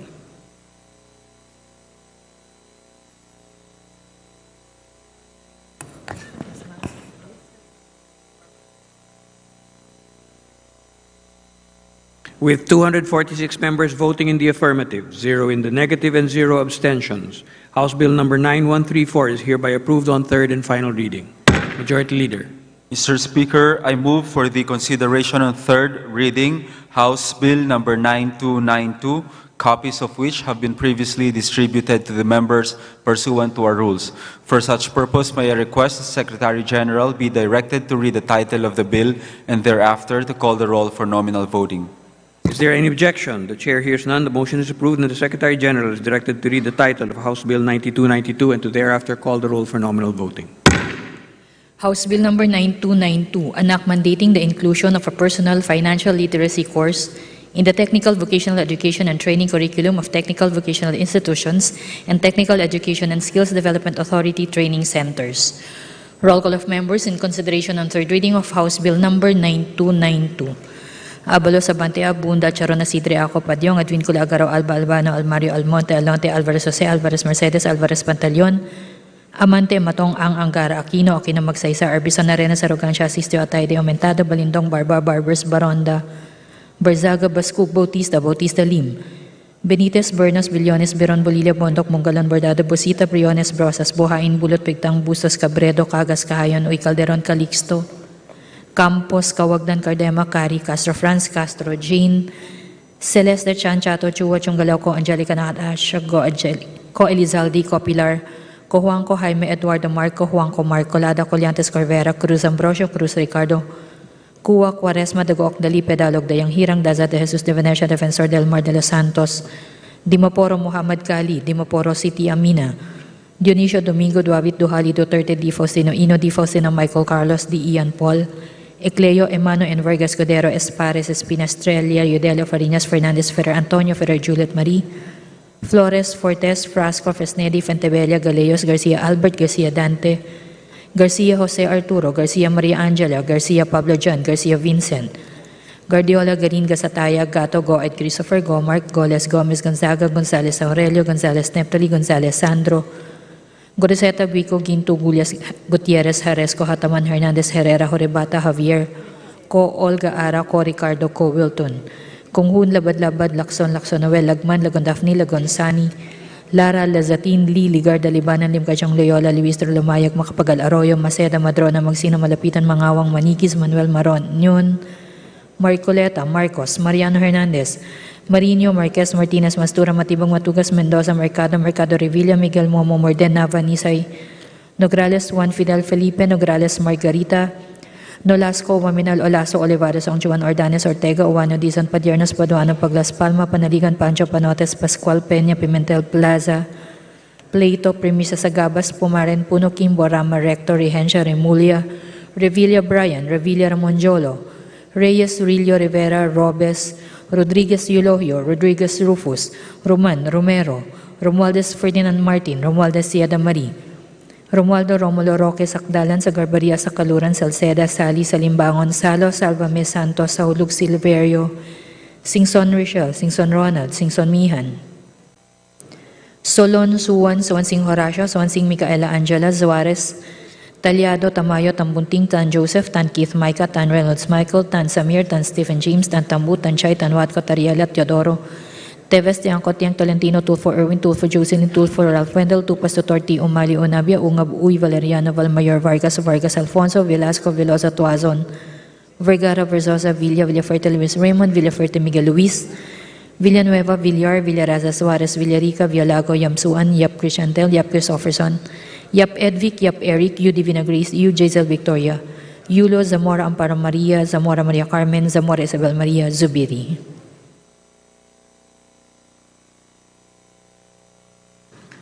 Second call in consideration on third reading of House Bill Number 9292.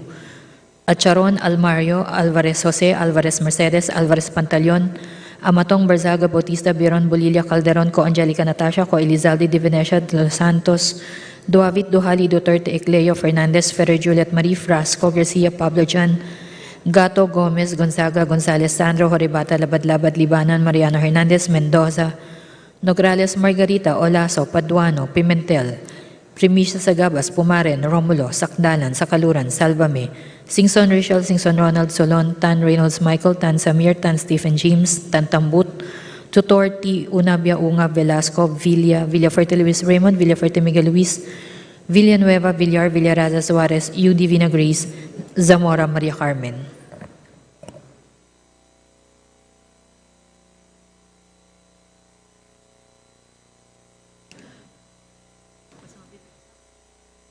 With 246 members voting in the affirmative, 0 in the negative, and 0 abstentions, House Bill Number 9292 is hereby approved on third and final reading. Majority Leader. Mr. Speaker, I move for the consideration on third reading House Bill Number 9294, copies of which have been previously distributed to the members. May I request the Secretary General be directed to read the title of the bill and thereafter to call the roll for nominal voting. Is there any objection? The Chair hears none. The Secretary General is directed to read the title of House Bill 9294 and to thereafter call the roll for nominal voting.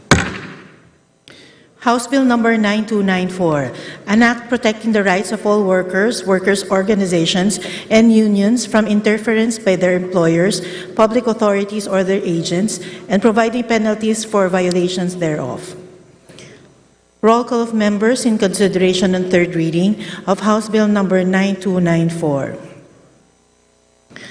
Abalo Sabante Abunda Charona Sidre Ako Padyong Advincula Garao Alba Albano Almario Almonte Alonte Alvarez Jose Alvarez Mercedes Alvarez Pantaleon Amante Amatong Ang Angara Aquino Magsaysay Arbison Arenas Arrogancia Asistio Atayde Aumentado Balindong Barba Barbers Baronda Barzaga Bascug Bautista Lim Benitez Bernos Billones Beron Bolivia Bondok Mongolon Bordado Bosita Briones Brosas Buhain Bulot Begtang Bustos Cabredo Cagas Cayon Uy Calderon Calixto Campos Cawagdan Cardema Cari Castro Franz Castro Jane Celeste Chan Chato Chua Shungalao Co Angelica Natasha Co Elizaldi Co Pilar Co Juanco Jaime Eduardo Mark Co Juanco Mark Colado Coliantes Corvera Cruz Ambrosio Cruz Ricardo Cuba Quaresma Dagoc Dalipe Dalog Dayang Hirang Daza de Jesus de Venecia Defensor Del Mar de los Santos Dimaporo Muhammad Khalid Dimaporo City Amina Dionisio Domingo David Duhali Duterte, D. Faustino Ino, D. Faustino Michael Carlos,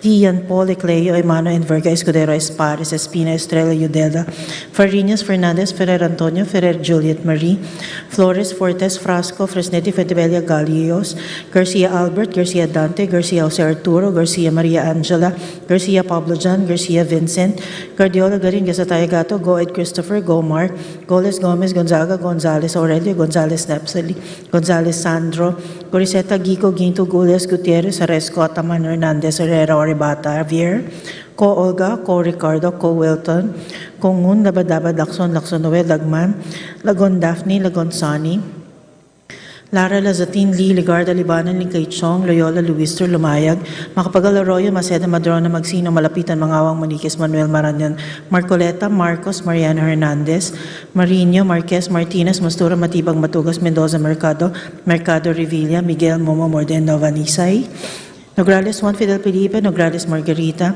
Nolasco, Minal, Lazo, Olivar, Songchuan, Ordanes, Ortega, Juano Dizon, Padiernos, Paduano, Paglas Palma, Panaligan Pancho, Panotes, Pascual Peña, Pimentel Plaza.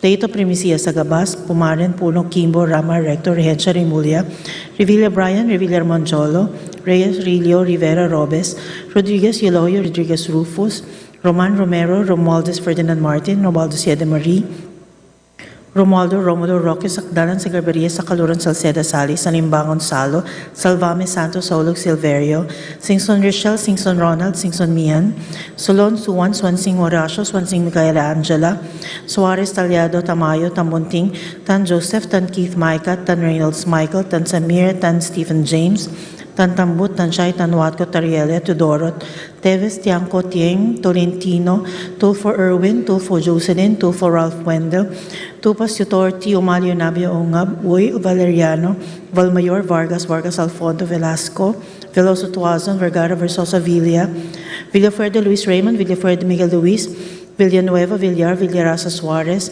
Villarica, Violago Yamsuan, Yap Christian Tel, Yap Christopherson, Yap Edvic, Yap Eric, Yu Divina Grace, Yu Jaisal Victoria, Yulo, Zamora Amparo Maria, Zamora Maria Carmen, Zamora Isabel Maria, Zubiri. Second call of members in consideration and third reading of House Bill 9294. Acharon Almario Alvarez Jose Alvarez Mercedes Alvarez Pantaleon, Amatong Barzaga, Bautista Biron, Bolivia Calderon, Co Angelica Natasha, Co Elizaldi, De Venecia de los Santos, David Duhali Duterte, Cleo Fernandez, Ferrer Juliet Marie, Frasco Garcia Pablo John, Gato Gomez, Gonzaga Gonzalez Sandro, Horibata Alabadlabad Libanan, Mariana Hernandez Mendoza, Nograles Margarita, Olaso Paduano Pimentel, Primicia Sagabas, Pumaren Romulo, Sakdalan, Sakaluran Salvame, Singson Rochelle, Singson Ronald, Solon, Tan Reynolds Michael, Tan Samir, Tan Stephen James, Tan Tambut Tutor, T. Unabia Unga Velasco, Villa, Villafuerte Luis Raymond, Villafuerte Miguel Luis, Villanueva, Villar, Villarasa Suarez, Yu Divina Grace, Zamora Maria Carmen.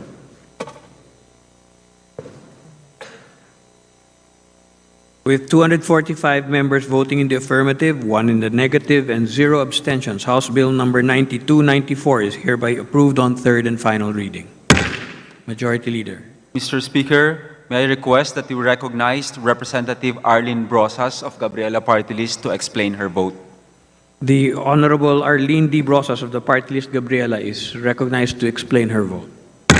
Thank you, Mr. Speaker. Mr. Speaker, my dear colleagues, Gabriela Women's Party votes with a resounding yes to House Bill 9294, or the Anti-Union Interference Bill, which we principally authored as concrete response to the string of attacks against workers who are merely exercising their right to organize. Makasaysayan ang pagpasa ng panukalang batas na ito dahil sa unang pagkakataon, inaprubahan ng panukala sa huling pagbasa ng Kamara at magkakaroon ng tsansa na umabante pa sa Senado. Higit pa rito, makasaysayan ang pagpasang ito dahil sa ilalim ng panukala, itinuturing bilang paglabag sa karapatan ng mga manggagawang mag-organisa ang red tagging, profiling, harassment at ang pagsasagawa ng mga anti-union seminar na talamak ngayon sa iba't ibang kumpanya. Kung maisa sa batas ito. Sinimulan natin ang taon sa pamamagitan ng aktibong paglahok sa high-level tripartite mission ng International Labor Organization or ILO hinggil sa mga paglabag sa freedom of association ng mga manggagawang Pilipino. Nagsumite tayo ng ulat hinggil sa mga di umuusad na mga panukalang batas at resolusyon na naglalayong payabungin ang pag-uunyon sa bansa. Ngayon, positibo na tatapusin natin ang taon na may hakbang pasulong ang Anti-Union Interference Bill at may final approval na ng mababang kapulungan. May this day serve as a glimmer of hope to all our workers who are bearing the brunt of intensified attacks and interference from state security forces and company personnel. Magtutuloy ang ating kampanya na maipasa ang panukalang ito hanggang maging ganap na batas at naway patuloy na maging katuwang ang kapulungang ito sa pagtataguyod sa karapatan ng mga manggagawang magtayo ng unyon. Dahil tanging ang unyon ang mabisang lunsaran ng panawagan para makipagtawaran para sa nakabubuhay na sahod, dagdag na benepisyo, regularisasyon at mas makataong kalagayan sa paggawa. Thank you, Mr. Speaker. Majority Leader.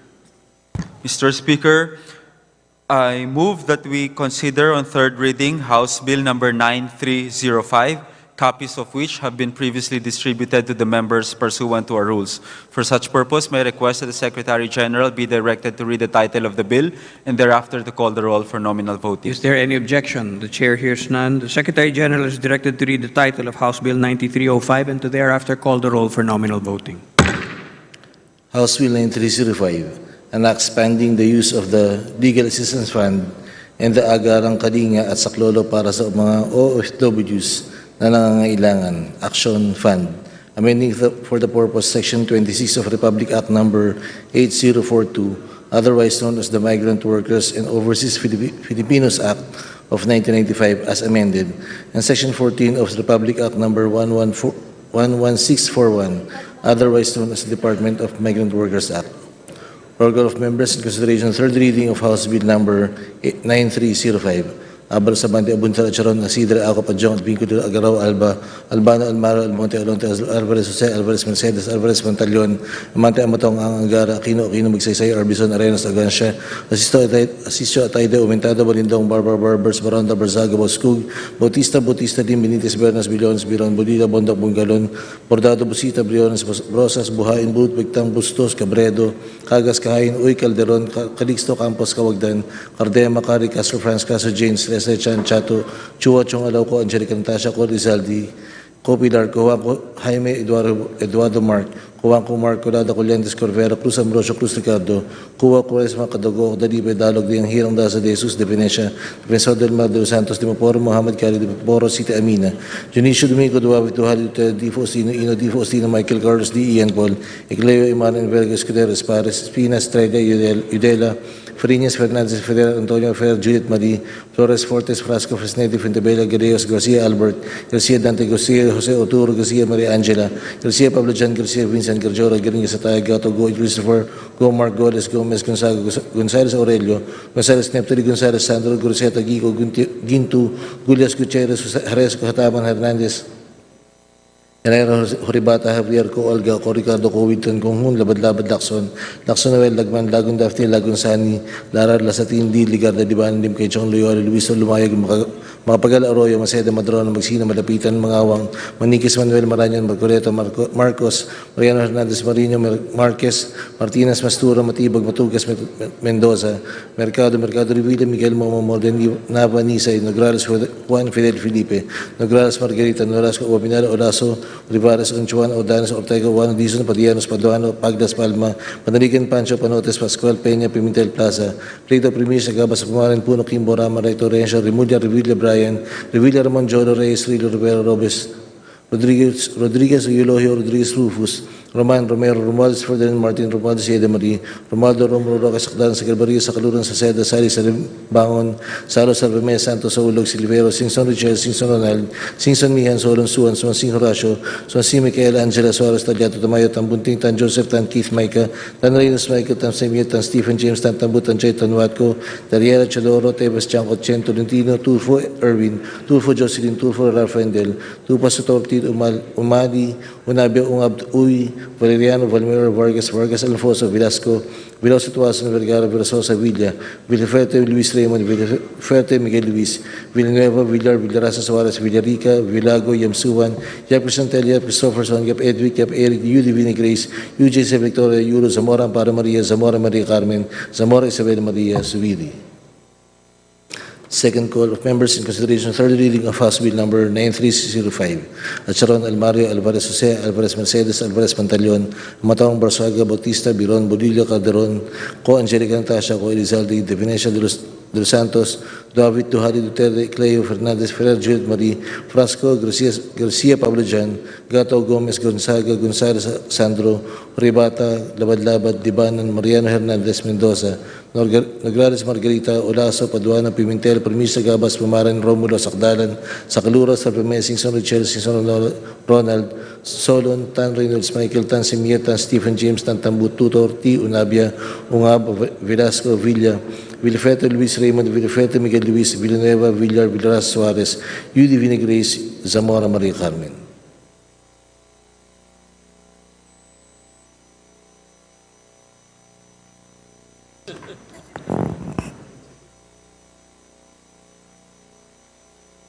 With 246 members voting in the affirmative, 0 in the negative, and 0 abstentions, House Bill number 9305 is hereby approved on third and final reading. Majority Leader. Mr. Speaker, I move for the consideration on third reading, House Bill number 9347, copies of which have been previously distributed to the members pursuant to our rules. May I request the Secretary General be directed to read the title of the bill and thereafter to call the roll for nominal voting. Is there any objection? The Chair hears none. The Secretary General is directed to read the title of House Bill 9347 and to thereafter call the roll for nominal voting. House Bill number 9347, an act providing for the Magna Carta of the out-of-school youth. Roll call of members in consideration on third reading of House Bill number 9347. Abalos Abante Abunda Charon Asidre Acopad yung Advincula Agaraw Alba Albano Almario Almonte Alonte Alvarez Jose Alvarez Mercedes Alvarez Pantaleon Amante Amatong Ang Angara Aquino Magsaysay Arbison Arenas Arrogancia Asistio Atayde Aumentado Balindong Barba Barbers Baronda Barzaga Bascug Bautista Lim Benitez Bernos Billones Biron Bolilia Bondok Bungalon Bordado Busita Briones Brasas Buhayin Bulot Begtang Busas Cabredo Cagas Cahayon Uy Calderon Calisto Campos Kawagdan Cardema Cari Castro Franz Castro Jean Celeste Chanchato Chuo Chonggalaw Ko Angelica Natasha Ko Elizalde Ko Pilar Ko Juan Ko Jaime Eduardo Mark Ko Juan Ko Mark Colada Colyantes Corvera Cruz Ambrosio Cruz Ricardo Cuwa Quaresma Dagook Dalipe Dalog Dayang Hirang Daza de Jesus Divinesia Defensor del Mar de los Santos Dimaporo Muhammad Kali Dimaporo City Amina Dionisio Domingo Duawit Duhali Duterte Di Faustino Ino Di Faustino Michael Carlos Di Ian Paul Ecleo Emano Enverga Escudero Espares Espina Estrella Yudela Fariñas Fernandez Ferrer Antonio Ferrer Juliet Marie Flores Fortes Frasco Fresnedi Fantabella Galeos Garcia Albert Garcia Dante Garcia Jose Arturo Garcia Maria Angela Garcia Pablo John Garcia Vincent Guardiola Garin Gasataya Gato Goed Christopher Gomark Goles Gomez Gonzaga Gonzales Aurelio Gonzales Neptali Gonzales Sandro Goriseta Guico Ginto Gulias Gutierrez Haresco Hataman Hernandez Herrera Horibata Javier Ko Olga Ara, Ko Ricardo, Ko Wilton, Kung Hun Labad-Labad, Lacson Noel Lagman, Lagon Daphne, Lagon Sani, Lara Lezatin, Lili Garda, Libanan, Libcasyong, Loyola, Luis de Lamayag, Macapagalaroyo, Maceda, Madrana, Magsino, Malapitan, Mangawang, Manikis, Manuel, Maranyon, Marcaleta, Marcos, Mariano Hernandez, Marino, Marquez, Martinez, Mastura, Matibag, Matugas, Mendoza, Mercado, Revilla, Miguel Momo, Morden, Nava, Nisay, Nograles, Juan Fidel Felipe, Nograles, Margarita, Nolasco, Umaminal, Olaso, Olivares, Ongchuan, Ordanes, Ortega, Uano, Dizon, Padiernos, Paduano, Paglas, Palma, Panaligan, Pancho, Panotes, Pascual, Peña, Pimentel, Plaza, Leito, Premisa Sagabas, Pumaren, Puno, Kimbo, Rama, Recto, Regencia, Remulla, Revilla Brian, Revilla Ramonjolo, Reyes, Rillo, Rivera, Robes, Rodriguez, Eulogio, Rodriguez, Rufus, Roman, Romero, Romualdez, Ferdinand, Martin, Romualdez, Yada Marie, Romualdo, Romulo, Roque, Sakdalan, Sagabaria, Sakaluran, Salceda, Sali, Salimbangon, Salo, Salvames, Santos, Saulug, Silverio, Singson Rochelle, Singson Ronald, Singson Mihan, Solon, Suwan, Swansing Horacio, Swansing Micaela Angela, Suarez, Talyado, Tamayo, Tambunting, Tan Joseph, Tan Keith Micah, Tan Reynolds Michael, Tan Samir, Tan Stephen James, Tan Tambut, Tan Chay, Tan Watco, Tariela, Teodoro, Teves, Tiangco, Tieng, Tolentino, Tulfo Erwin, Tulfo Jocelyn, Tulfo Ralph Wendell, Tupas, Totorti, Umali, Unabia, Ungab, Uy, Valeriana, Valmayor, Vargas, Vargas Alfonso, Velasco, Velosa, Tuazon, Vergara, Verzosa, Villa, Villafuerte, Luis Raymond, Villafuerte, Miguel Luis, Villanueva, Villar, Villaraza Suarez, Villarica, Violago, Yamsuan, Yap Crishantel, Yap Christopherson, Yap Edvic, Yap Eric, U. Divina Grace, U. Jazel Victoria, Yulo, Zamora Amparo Maria, Zamora Maria Carmen, Zamora Isabel Maria, Zubiri. Second call in consideration on third reading of House Bill Number 9347. Acharon, Almario, Alvarez Jose, Alvarez Mercedes, Alvarez Pantaleon, Amatong, Barzaga, Bautista, Biron, Bolilla, Calderon, Co, Angelica, Natasha, Co, Elizalde, De Venecia, De Los Santos, Duavit, Duhali, Duterte, Ecleo, Fernandez, Ferrer, Juliet Marie, Flasco, Garcia, Pablo Jan, Gato, Gomez, Gonzaga, Gonzalez, Sandro, Horibata, Labad-Labad, Libanan, Mariano Hernandez, Mendoza, Nograles, Margarita, Olaso, Paduano, Pimentel, Primicia Sagabas, Pumaren, Romulo, Sakdalan, Sakaluran, Salvames, Singson Rachel, Singson Ronald, Solon, Tan Reynolds Michael, Tan Samir, Tan Stephen James, Tan Tambut, Tutorti, Unabia, Unga, Velasco, Villa, Villafuerte, Luis Raymond, Villafuerte, Miguel Luis, Villanueva, Villar, Villaraza Suarez, U. Divina Grace, Zamora, Maria Carmen.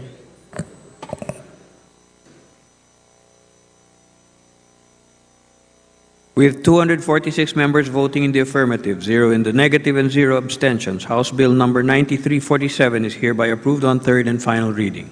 Majority Leader. Mr. Speaker, I move for the Omnibus consideration on third reading of the following House bills. House Bill Number 9470, 9471, 9472, 9473, 9474, 9475, 9476, 9477, 9478, 9479, 9480, 9481, 9482, 9483, 9484, 9485, 9486, 9487, 9488, 9489, 9490, 9491, 9492, 9493, 9494, 9495, and 9496. Copies of which have been previously distributed to the members pursuant to our rules, and may I request the Secretary General be directed to read the title of the said bills and thereafter to call the roll for nominal voting. Is there any objection? The Chair hears none. The Secretary General is directed to read the titles of all the aforementioned bills creating regional and municipal trial courts, and to thereafter call the roll for nominal voting. House Bill 9470, an act creating one additional branch of the Regional Trial Court in the Nice Judicial Region to be stationed in the municipality of Labason, province of Zamboanga del Norte, and appropriating funds therefore, amending for the purpose Section 14J of Batas Pambansa Bilang 129, otherwise known as the Judiciary Reorganization Act of 1980 as amended. House Bill 9471, an act creating 4 additional branches of the Municipal Trial Court in the 2nd Judicial Region to be stationed in the municipalities of Diadi, Quezon, Santa Fe, and Alfonso Castañeda, province of Nueva Vizcaya, and appropriating funds therefore, amending for the purpose Section 30 of Batas Pambansa Bilang 129, otherwise known as the Judiciary Reorganization Act of 1980 as amended. House Bill 9472, an act creating 4 additional branches of the Municipal Trial Court in cities in the 11th Judicial Region to be stationed in General Santos City, Province of South Cotabato, and appropriating funds therefore. Amending for the purpose Section 29 of Batas Pambansa Bilang 129, otherwise known as the Judiciary Reorganization Act of 1980 as amended. House Bill 9473, an act creating 1 additional branch of the Regional Trial Court and 2 additional branches of the Municipal Trial Court in the 6th Judicial Region to be stationed in the Municipality of Ibahay, Province of Aklan, and appropriating funds therefore. Amending for the purpose Section 14G and Section 30 of Batas Pambansa Bilang 129, otherwise known as the Judiciary Reorganization Act of 1980 as amended. House Bill 9474, an act creating 6 additional branches of the Regional Trial Court in the 6th Judicial Region to be stationed in the cities of Silay and Victorias, Province of Negros Occidental, and appropriating funds therefore. Amending for the purpose Section 14G of Batas Pambansa Bilang 129, otherwise known as the Judiciary Reorganization Act of 1980 as amended. House Bill 9475, an act creating 1 additional branch of the Regional Trial Court in the 1st Judicial Region to be stationed in the Municipality of La Paz, Province of Abra, and appropriating funds therefore.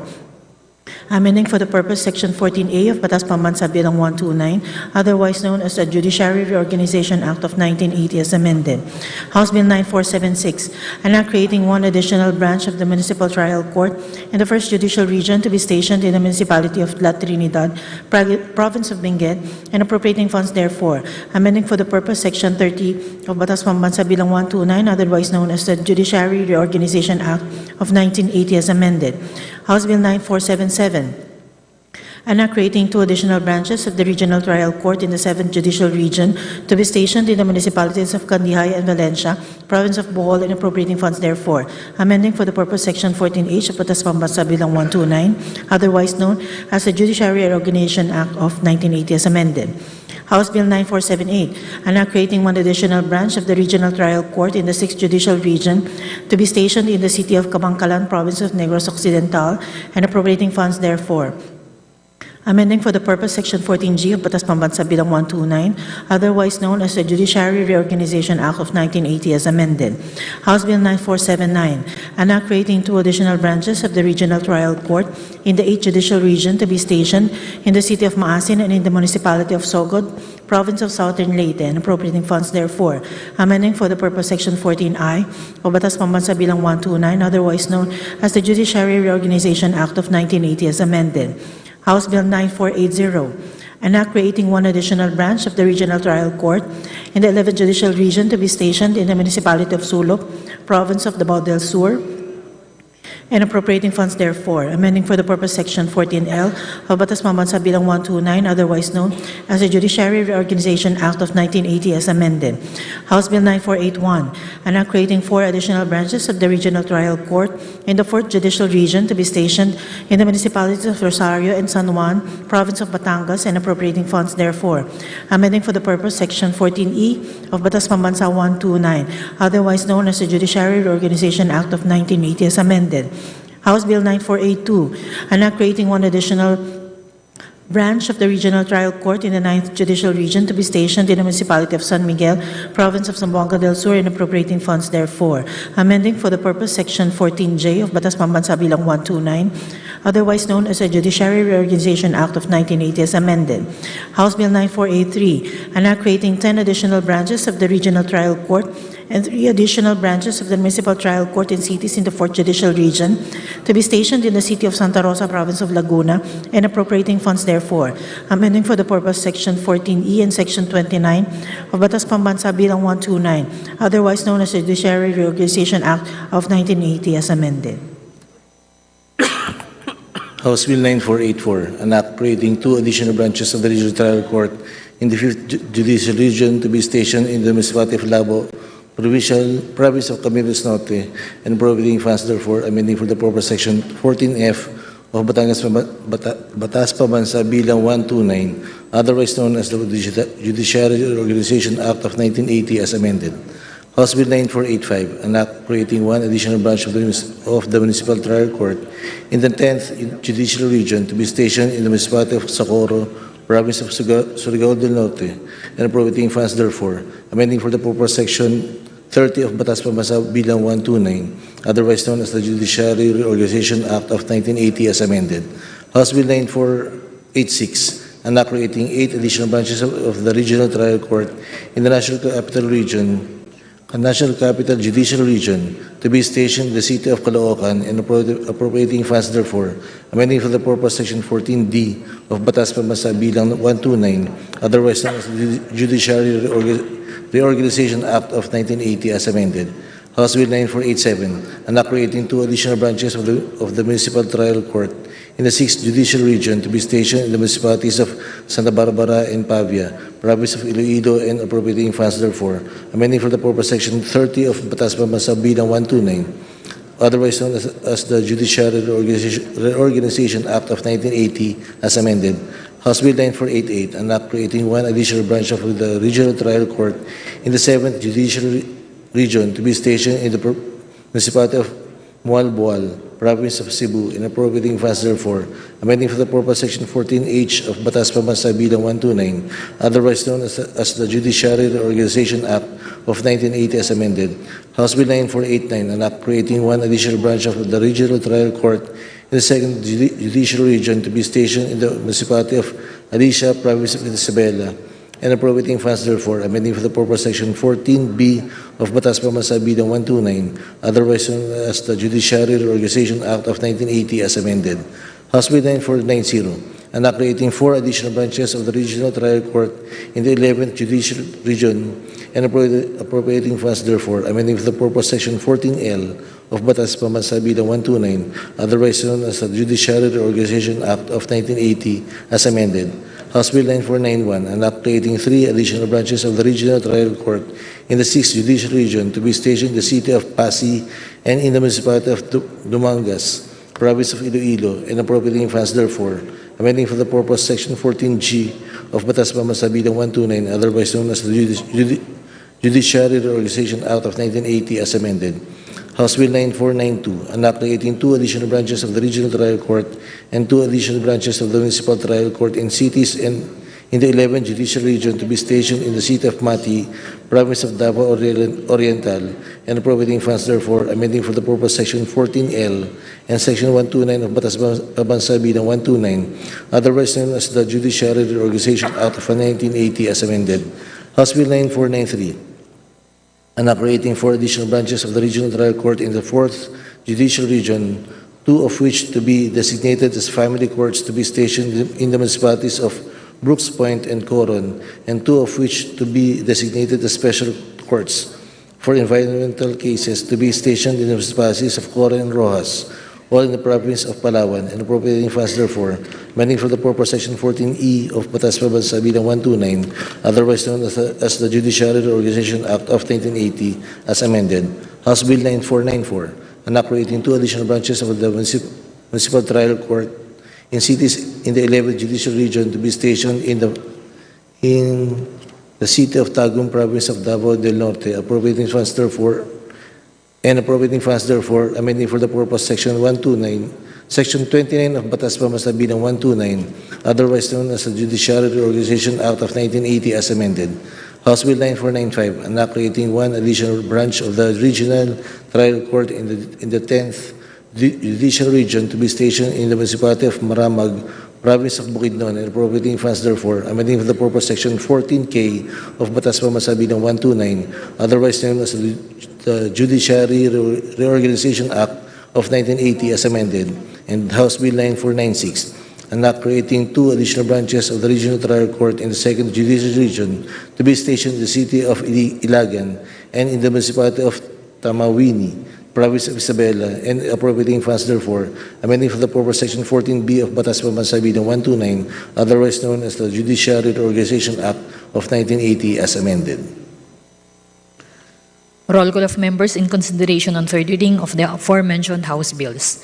Abalos, Abante, Abunda, Charon, Asidre, Acop, Adyong, Advincula, Garaw, Alba, Albano, Almario, Almonte, Alonte, Alvarez, Jose, Alvarez, Mercedes, Alvarez, Pantaleon, Amante, Amatong, Angara, Aquino, Magsaysay, Arbison, Arenas, Arrogancia, Asisto, Atay, Aumentado, Balindong, Barba, Barbers, Baronda, Barzaga, Baskug, Bautista, Lim, Benitez, Bernos, Billones, Biron, Bolilia, Bondok, Mungalon, Bordado, Busita, Briones, Brosas, Buhain, Bulot, Begtang, Busos, Cabredo, Cagas, Cahayon, Uy, Calderon, Calixto, Campos, Cawagdan, Cardema, Cari, Castro, Franz, Castro, Jean, Celeste Chan, Chato, Chua, Chungalaw, Ko, Angelica, Natasha, Ko, Elizalde, Ko, Pilar, Ko, Juan, Ko, Jaime, Eduardo, Mark, Ko, Juan, Ko, Mark, Colada, Colliantes, Corvera, Cruz, Ambrosio, Cruz, Ricardo, Cuwa, Quaresma, Dagok, Dalipe, Dalog, Dayang Hirang, Daza, De Jesus, De Venecia, Defensor del Mar, De Los Santos, De Maporo, Muhammad Kali, De Maporo City, Amina, Dionisio, Domingo, Duavit, Duhali, Duterte, Di Faustino, Ino, Di Faustino, Michael, Carlos, Di Ian, Paul, Ecleo, Emano, Envergas, Cordero, Espares, Espina, Estrella, Yodela, Farinas, Fernandez, Ferrer, Antonio, Ferrer, Juliet Marie,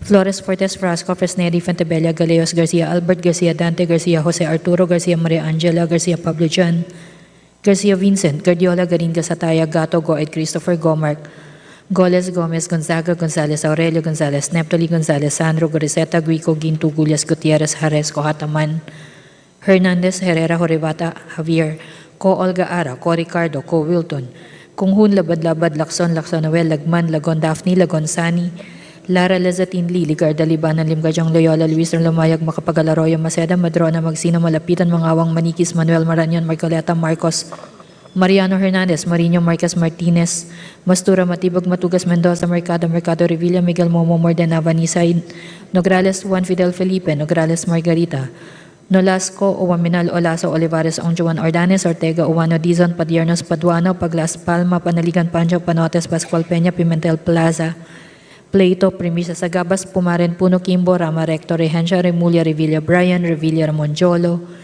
Reyes, Rillo, Rivera, Robes, Rodriguez, Eulogio, Rodriguez, Rufus, Roman, Romero, Romualdez, Ferdinand, Martin, Romualdez, Yeda, Marie, Romualdo, Romulo, Roque, Sakdalan, Sagarbaria, Sakaluran, Salceda, Sali, Salimbangon, Salo, Salvame, Santos, Saulug, Silverio, Singson, Rochelle, Singson, Ronald, Singson, Mihan, Solon, Suwan, Swansing, Horacio, Swansing, Micaela, Angela, Suarez, Talyado, Tamayo, Tambunting, Tan Joseph, Tan Keith, Micah, Tan Reynolds, Michael, Tan Samir, Tan Stephen James, Tan Tambut, Tan Chay, Tan Watco, Tariela, Teodoro, Teves, Tiangco, Tiang Tolentino, Tulfo Erwin, Tulfo Jocelyn, Tulfo Ralph Wendell, Tupas, Totorti, Umali, Unabia, Ungab, Uy, Valeriano, Valmayor, Vargas, Alfonso, Velasco, Veloso, Tuazon, Vergara, Verzosa, Villa, Villafuerte, Luis Raymond, Villafuerte, Miguel Luis, Villanueva, Villar, Villaraza Suarez, Villarica, Violago, Yamsuan, Yap Christiantel, Yap Christopherson, Yap Edvic, Yap Eric, U Divina Grace, U Jaisel Victoria, Yulo, Zamora Amparo Maria, Zamora Maria Carmen, Zamora Isabel Maria Zubiri. Second call in consideration on third reading of the following House bills: Acharon, Almario, Alvarez Jose, Alvarez Mercedes, Alvarez Pantaleon, Amatong, Barzaga, Bautista, Beron, Bolilla, Calderon, Ko Angelica, Natasha, Ko Elizalde, De Venecia, De Los Santos, Duavit, Duhali, Duterte, Ecleo, Fernandez, Ferrer, Juliet Marie, Frasco, Garcia, Pablo Jan, Gato, Gomez, Gonzaga, Gonzalez, Sandro, Horibata, Labad-Labad, Libanan, Mariano Hernandez, Mendoza, Nograles, Margarita, Olaso, Paduano, Pimentel, Primisa, Sagabas, Pumaren, Romulo, Sakdalan, Sakaluran, Salvame, Singson Rochelle, Singson Ronald, Solon, Tan Reynolds, Michael, Tan Samir, Tan Stephen James, Tan Tambut, Totorti, Onabia, Unga, Velasco, Villa, Villafuerte, Luis Raymond, Villafuerte, Miguel Luis, Villanueva, Villar, Villaraza, Suarez, U Divina Grace, Zamora, Maria Carmen.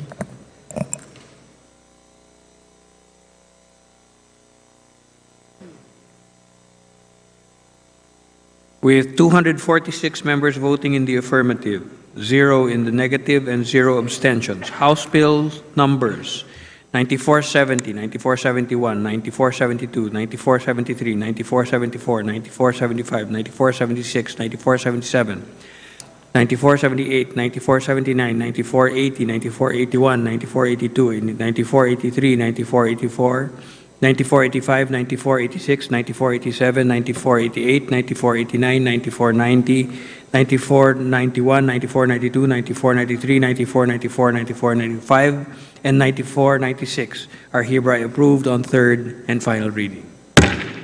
Majority Leader. Mr. Speaker, I move for the omnibus consideration on third reading, House Bills number 9396 and 9519, copies of which have been previously distributed to the members pursuant to our rules. May I request the Secretary General be directed to read the title of said bills and thereafter to call the roll for nominal voting. Is there any objection? Chair hears none. The Secretary General is directed to read the titles of House Bill 9396 and 9519 and to thereafter call the roll for nominal voting. House Bill Number 9396, an act declaring the waters surrounding Panaon Island in the municipalities of Liloan, Pintuyan, San Francisco, and San Ricardo in the province of Southern Leyte a protected area with a category of protected seascape under the National Integrated Protected Area System to be referred to as the Panaon Island Protected Seascape, providing for its management and appropriating funds therefore. House Bill 9519, an act declaring the acacia trees in the municipality of Binalonan, province of Pangasinan, as local heritage trees and appropriating funds therefore. Roll call of members in consideration on third reading of House Bill numbers 9396 and 9519. Abalos Abante Abunda at Sharon Asidre Ako Padyong Advincula Agaraw Alba Albalno Almari Almonte Alonte Alvarez Jose Alvarez Mercedes Alvarez Pantaleon Amante Amatong Ang Angara Aquino Magsaysay Arbison Arenas Arrogancia Asistio Atay de Aumentado Balindong Barba Barbers Baronda Barzaga Basco Bautista Lim Benitez Bernos Billones Biron Bolivia Bondok Mongolon Bordado Bosita Briones Borosas Buhain Bulot Begtan Bustos Cabredo Cagas, Kayon, Uy, Calderon, Calixto, Campos, Cawagdan, Cardema, Cari, Castro France, Castro Jane, Celeste Chan, Chato, Chua, Shongalao, Ko Angelica Natasha, Ko Lizaldi, Ko Pilar, Ko Juanco Jaime, Eduardo Mark, Ko Hanco Mark, Colado, Coliantes, Corvera, Cruz Ambrosio, Cruz Ricardo, Kua Quaresma, Dagok, Daripe, Dalog, Dayang Hirang, Daza, De Jesus, De Venecia, Defensor del Mar, De Los Santos, Di Maporo, Muhammad Khalid, Di Maporo, Siti Amina, Dionisio Domingo, Duavi, Duali, Duterte, Di Faustino Ino, Di Faustino Michael Carlos, Di Ian Paul, Ecleo Emano Enverga Escudero Espares, Espina Estrella, Yudelda Farinas Fernandez, Ferrer Antonio Ferrer Juliet Marie, Flores, Fortes Frasco, Fresnetti, Fentibele, Galeos, Garcia Albert, Garcia Dante, Garcia Jose Arturo, Garcia Maria Angela, Garcia Pablo Jan, Garcia Vincent, Guardiola Garin, Gasataya Gato, Goed Christopher, Gomark, Wallace Gomez, Gonzaga, Gonzales Aurelio, Gonzales Nepler, Lid, Gonzales Sandro, Goriseta Gico, Ginto Gulius, Gutierrez, Arescuata, Manat Hernandez, Herrera, Horibata, Javier, Co Olga, Co Ricardo, Co Wilton, Co Moon, Labadabad, Lakson, Noel, Lagman, Lagon Daphne, Lagon Sani, Lara Lazatin, Lili Garda, Libanan, Linkaichong, Loyola, Luiser, Lumayag, Macapagal Arroyo, Maceda, Madrona, Magsino, Malapitan, Mangawang, Manikis, Manuel, Maranyon, Marcoleta, Marcos, Mariana Hernandez, Marina, Marquez, Martinez, Mastura, Matibag, Matugas, Mendoza, Mercado, Mercado Revilla, Miguel Momo, Morden, Nava, Nisay, Nograles, Juan Fidel Felipe, Nograles, Margarita, Nolasco, Minal, Olaso, Olivares, Songchuan, Ordanes, Ortega, Juan Odizon, Padiernos, Paduano, Paglas, Palma, Panaligan, Pancho, Panotes, Pascual Peña, Pimentel Plaza. Plato, Primicia sa Gabas, Pumaren, Puno, Kimbo, Rama, Rector, Hensha, Rimulya, Revilla Brian, Revilla Ramonjolo, Reyes, Rilla, Rivera, Robes, Rodriguez Oyoyo, Rodriguez Rufus, Roman Romero, Romualdez Ferdinand Martin, Romualdez Sieda Marie, Romualdo Romulo Roque, Saknalan sa Garberia, sa Caluron, Salceda, Sali, Salimbangon, Sala, Salvami, Santos, Saulog, Silverio, Singson Richel, Singson Ronald, Singson Mihan, Solon Suwan, Swansing Horacio, Swansing Micaela Angela, Suarez Taliado Tamayo, Tambuting, Tan Joseph, Tan Keith Micah, Tan Reynolds Michael, Tan Samir, Tan Stephen James, Tan Tambut, Tan Shai, Tan Watco, Tariela Teodoro, Teves, Tiangco, Tiang, Tolentino, Tufo, Irwin, Tufo, Jocelyn, Tufo, Ralph Wendell, Tupas, Utorti, Umali, Onabia, Ungab, Uy, Valeriano, Balmayor, Vargas, Alfonso, Velasco, Velosotuazon, Vergara, Versosa, Villa, Villafuerte, Luis Raymond, Villafuerte, Miguel Luis, Villanueva, Villar, Villarasa Suarez, Villarica, Villago, Yamsuan, Yap Christiantel, Yap Christopherson, Yap Edvic, Yap Eric, Divina Grace, Jaisel Victoria, Yulo, Zamora Amparo Maria, Zamora Maria Carmen, Zamora Isabel Maria, Zubiri.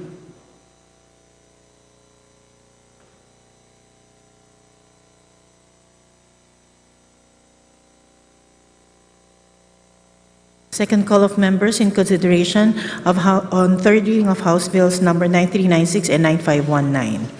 At Sharon Almario, Alvarez Jose, Alvarez Mercedes, Alvarez Pantaleon, Amatong Barzaga Bautista Biron, Bolivia Calderon, Co Angelica Natasha, Co Elizaldi, De Venecia, De Los Santos, David Duhali, Duterte, Ecleo Fernandez, Ferrer, Juliet Marie, Frasco, Garcia Pablo Jan, Gato Gomez, Gonzaga, Gonzales Sandro, Oribata Labad-Labad, Libanan, Mariano Hernandez Mendoza, Nograles Margarita, Olaso Paduano, Pimentel, Permisia Sagabas, Pumaren, Romulo, Sakdalan, Sakaluran, Salvame, Singson Richel, Singson Ronald, Solon, Tan Reynolds Michael, Tan Samir, Tan Stephen James, Tan Tambut, Tutorti, Unabia, Ungab, Velasco, Villa, Villafuerte, Luis Raymond, Villafuerte, Miguel Luis, Villanueva, Villar, Villarzo Suarez, Yu Divina Grace, Zamora Maria Carmen.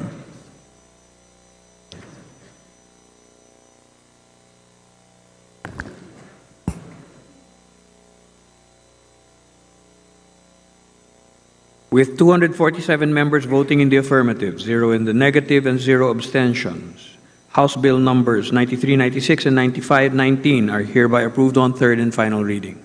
Majority Leader. Mr. Speaker, I move for the omnibus consideration on third reading House Bills number 9468 and 9469, copies of which have been previously distributed to the members pursuant to our rules. May I request the Secretary General be directed to read the title of the bills and thereafter to call the roll for nominal voting. Is there any objection? The Chair hears none. The Secretary General is directed to read the title of House Bill 9468 and 9469 and to thereafter call the roll for nominal voting. House Bill 9468, an act establishing a district office of the Land Transportation Office in the Municipality of Pandan, Province of Antique, and appropriating funds therefore.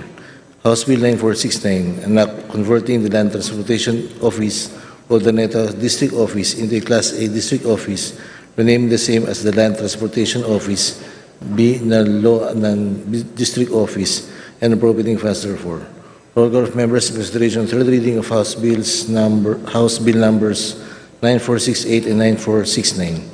Abra Sabante Abunda Charon Sidre Acop Adjong Vincula Agaro Alba Albana Almario Almonte Alonte Alvarez Jose Alvarez Mercedes Alvarez Pantaleon Amate Amatong Ang Gara Aquino Kinuig Saysay Arbison Arres Algansya Asisto Etay Amintado Balindong Barbar Barbers Baranda Barsaga Pascu Bautista Lim Benitez Bernos Billones Biron Budilya Wondok Mugiron Bordado Busita Brilones Bosas Buhain Bulutigtang Bustos Cabredo Cagas Kahain Uy Calderon Calixto Campos Sawagdan Caldema Cari Castro France Castro James Reza Chan Chato Chua Chungalaw ko Angelica Natasha ko Elizalde ko Pilar ko Juan ko Jaime Eduardo Mark ko Juan ko Mark Colada Colientes Corvera Cruz Ambrosio Cruz Ricardo Cuba Coras Madagok Dalipe Dalog de Hirang Daza de Jesus de Venecia de Benso del Mar Los Santos de Maporo Mohamed Gad de Maporo City Amina Junicio Domingo Duavid Duhal Duterte Di Faustino Ino Di Faustino Michael Carlos Di Ian Paul Cleo Emmanuel Envergos Quedaros Pares Espina Estrella Ideta Farinas Fernandez Fer Antonio Fer Judith Marie Flores Fortes Frasco Fresnedi Fendebello Guerreros Garcia Albert Garcia Dante Garcia Jose Arturo Garcia Maria Angela Garcia Pablo Jan Garcia Vincent Garjora Garin Castaya Gato Goy Christopher Go Margolis Gomez Gonzago Gonzales Aurelio Gonzales Neptali Gonzales Sandro Gruseta Glico Ginto Gulias Gutierrez Aresco Hataman Fernandez Herrera Oribata Javier Go Olga Alcor Ricardo Co Wilton Pohon Labad Daxon Noel Lagman Lagun Daphne Lagun Sani Lara Lasatin Liligada Libanan Dimkechong Loyola Luiso Lumay Makapag Arroyo, Macedo Madron, Magsina, Madapitan, Mangawang Maniquis, Manuel Maranyo, Margoleta, Marcos, Mariana Hernandez, Marino, Marquez, Martinez, Mastura, Matibag, Matugas, Mendoza, Mercado Revilla, Miguel Momo, Morden, Nava, Nisay, Nogales, Fidel Felipe, Nogales, Margarita, Norasco, Wamiliano, Olaso, Olivares, Onchuan, Ordanes, Ortega, Juan Dizon, Padianos, Paduano, Paglas, Palma, Panarigan, Pancho, Panotes, Pascual, Peña, Pimentel Plaza, Plate of Music Agabas Pumaran, Puno, Kimbo Rama, Recto Rehensha, Remulia, Revilla, Brian, Revilla, Romanjolo, Reyes, Rivera, Robes, Rodriguez, Eulogio, Rodriguez, Rufus, Roman Romero, Romualdez, Ferdinand Martin, Romualdez, Siede Maria, Romualdo, Romo, Romo, Sakdaran, Sagrabaria, Sakaluran, Salceda, Salis, Rimbaon, Salo, Salvame, Santos, Saulog, Silvero, Sinson Richard, Sinson Ronald, Sinson Mihan, Solon, Suwan, Sansing, Horacio, Swansing, Micaela, Angela, Suarez, Taglado, Tamayo, Tambuting, Tan Joseph, Tan Keith Michael, Tan Redus, Michael, Tan Semir, Tan Stephen James, Tan Tambu, Tan Chay, Tan Watio, Tariela, Chudoro, Teves, Chanco, Cheng, Tolentino, 2 for Erwin, 2 for Jocelyn, 2 for Ralph Fendel, 2 pa Sotorti, Umali, Unabe, Uy, Valeriano, Walmir, Vargas, Vargas, Alfonso, Velasco, Veloso, Tuason, Vergara, Versosa, Villa, Villafete, Luis Raymond, Villafete, Miguel Luis, Villanueva, Villar, Villarasa Suarez, Villarica, Virago, Yam Suan, Yap Presentel, Yap Christopherson, Yap Edwick, Yap Eric, Udivina Grace, U. Jason Victoria, Yulo, Zamora, Amparo Maria, Zamora Maria Carmen, Zamora Isabel Maria Zubiri. Second call of members in consideration third reading of House Bill numbers 9468 and 9469.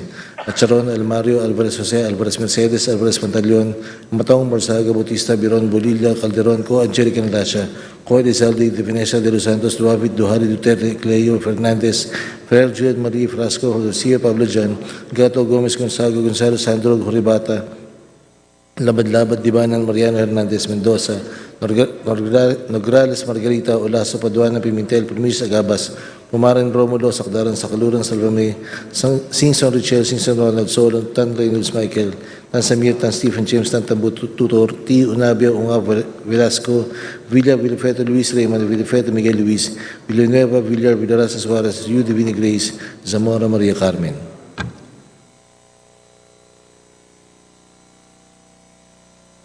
With 247 members voting in the affirmative, 0 in the negative, and 0 abstentions, House Bill numbers 9468 and 9469 are hereby approved on third and final reading.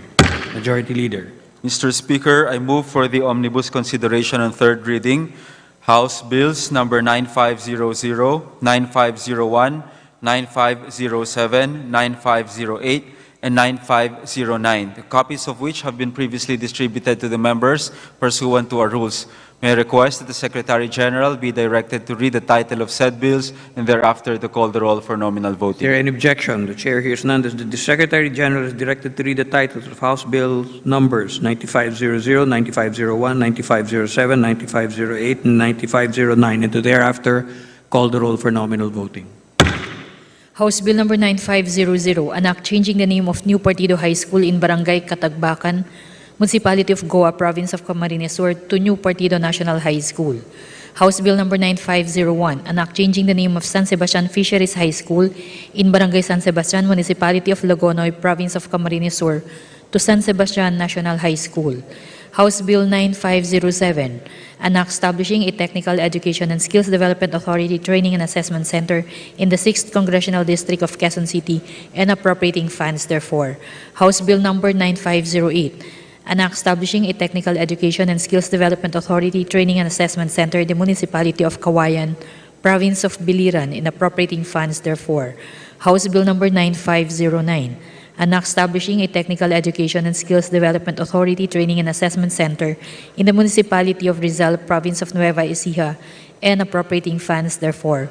Roll call of members in consideration on third reading of House Bill numbers 9500, 9501, 9507, 9508, and 9509.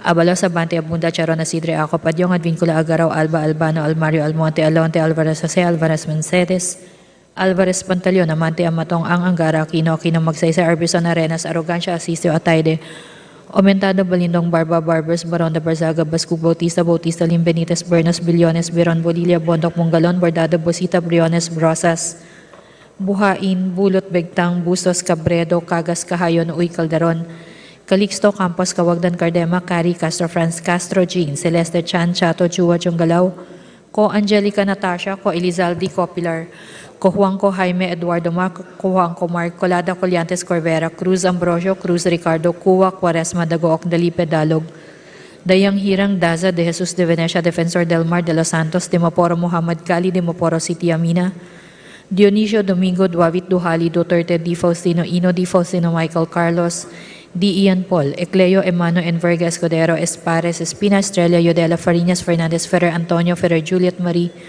Flores Fortes Frasco Fresnedi Fantebella Galeos Garcia Albert Garcia Dante Garcia Jose Arturo Garcia Maria Angela Garcia Pablo Jan Garcia Vincent Guardiola Garinga Sataya Gato Goed Christopher Go Mark Goles Gomez Gonzaga Gonzales Aurelio Gonzales Neptali Gonzales Sandro Goriseta Guico Ginto Gullias Gutierrez Aresco Hataman Hernandez Herrera Horebata Javier Ko Olga Ara Ko Ricardo Ko Wilton Kung Hun Labad-Labad Lacson Noel Lagman Lagon Daphne Lagon Sani Lara Lazatin Lee, Ligarda Libanan Limkachong Loyola, Luis Lamayog, Makapag-Alaroyo, Maceda Madrona, Magsinamalapitan, Mangawang Manikis, Manuel Marañon, Marcoleta, Marcos, Mariano Hernandez, Marino, Marquez, Martinez, Mastura, Matibag, Matugas, Mendoza, Mercado Revilla, Miguel Momo, Morden, Nava, Nisay, Nograles Juan Fidel Felipe, Nograles Margarita, Nolasco, Owaminal Olaso, Olivares, Ongjuan Ordanes, Ortega, Owano, Dizon, Padiernos, Paduano, Paglas Palma, Panaligan, Pancho, Panotes, Pascual Peña, Pimentel Plaza,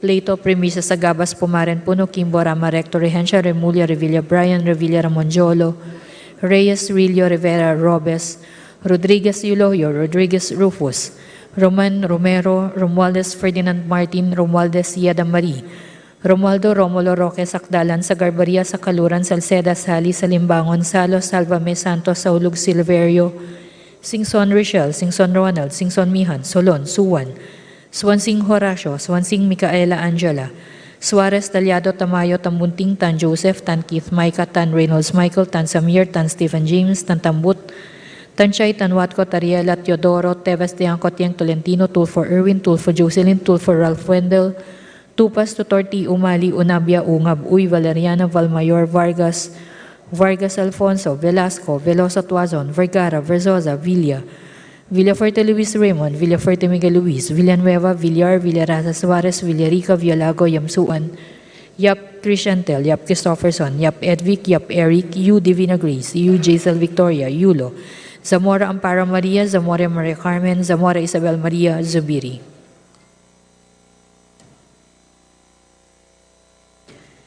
Second call, in consideration on third reading of House Bill numbers 9500, 9501, 9507, 9508, and 9509. Acharon Almario, Alvarez Jose, Alvarez Mercedes, Alvarez Pantaleon, Amatong Barzaga Bautista, Biron, Bolilla, Calderon, Co, Angelica Natasha, Co, Elizalde, De Venecia, De Los Santos, Duavit, Duhali, Duterte, Ecleo, Fernandez, Ferrer Juliet Marie, Frasco, Garcia Pablo Jan, Gato, Gomez, Gonzaga, Gonzalez, Sandro, Horibata, Labad-Labad, Libanan, Mariano Hernandez, Mendoza, Nograles, Margarita, Olaso, Paduano, Pimentel, Primicia Sagabas, Pumaren, Romulo, Sakdalan, Sakaluran, Salvame, Singson Rachel, Singson Ronald, Solon, Tan Reynolds, Michael, Tan Samir, Tan Stephen James, Tan Tambut, Totor, T. Unabia, Ungab, Velasco, Villa, Villafuerte Luis Raymond, Villafuerte Miguel Luis, Villanueva, Villar, Villaraza Suarez, U. Divina Grace, Zamora Maria Carmen.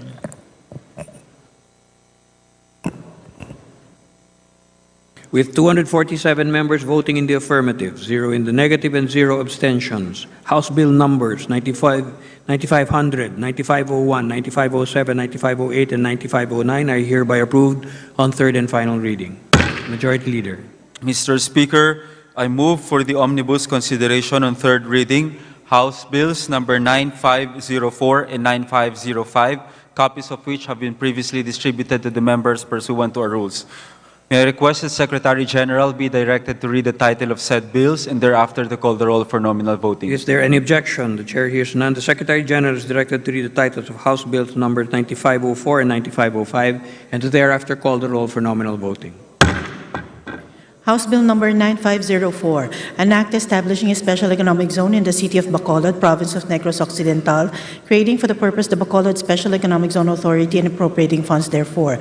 House Bill 9505, an act establishing a special economic zone in the province of Bohol, creating for the purpose the Northern Bohol Special Economic Zone Authority and appropriating funds therefore. Roll call of members in consideration on third reading of House Bill numbers 9504 and 9505.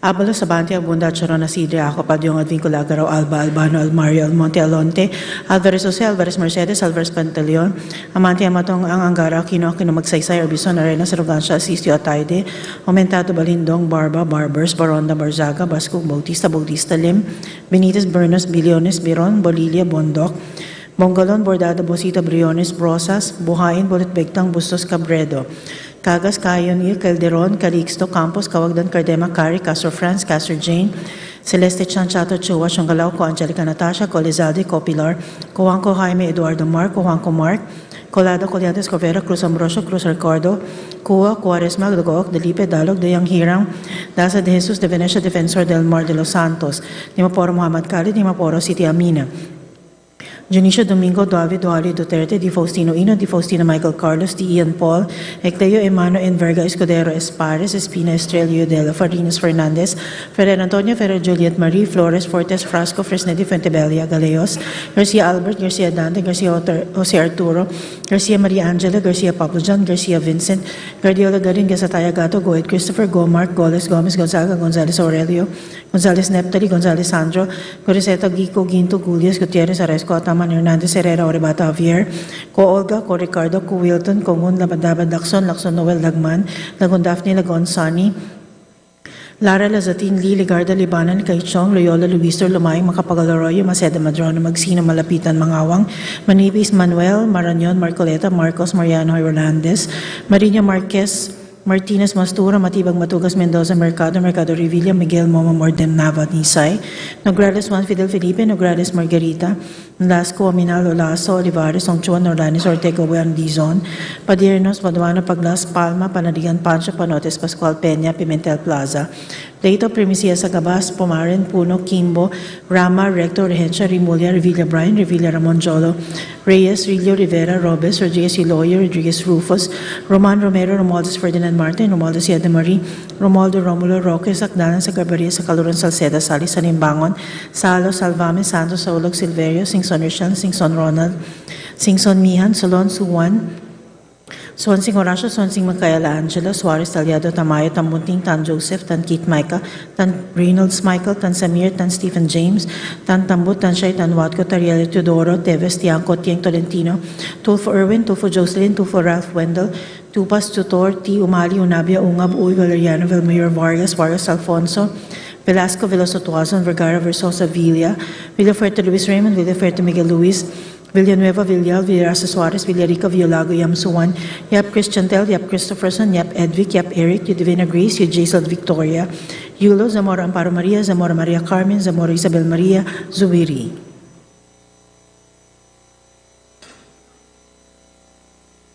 Second call of members on consideration on third reading of House Bill numbers 9504 and 9505.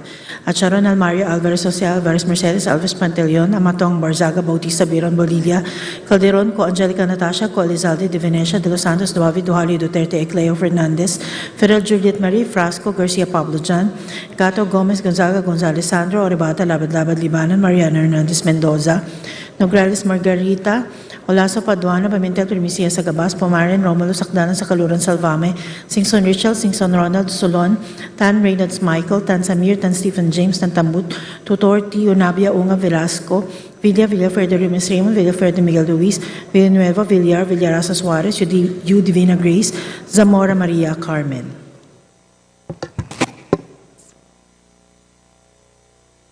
With 244 members voting in the affirmative, 0 in the negative, and 3 abstentions, House Bill numbers 9504 and 9505 are hereby approved on third and final reading.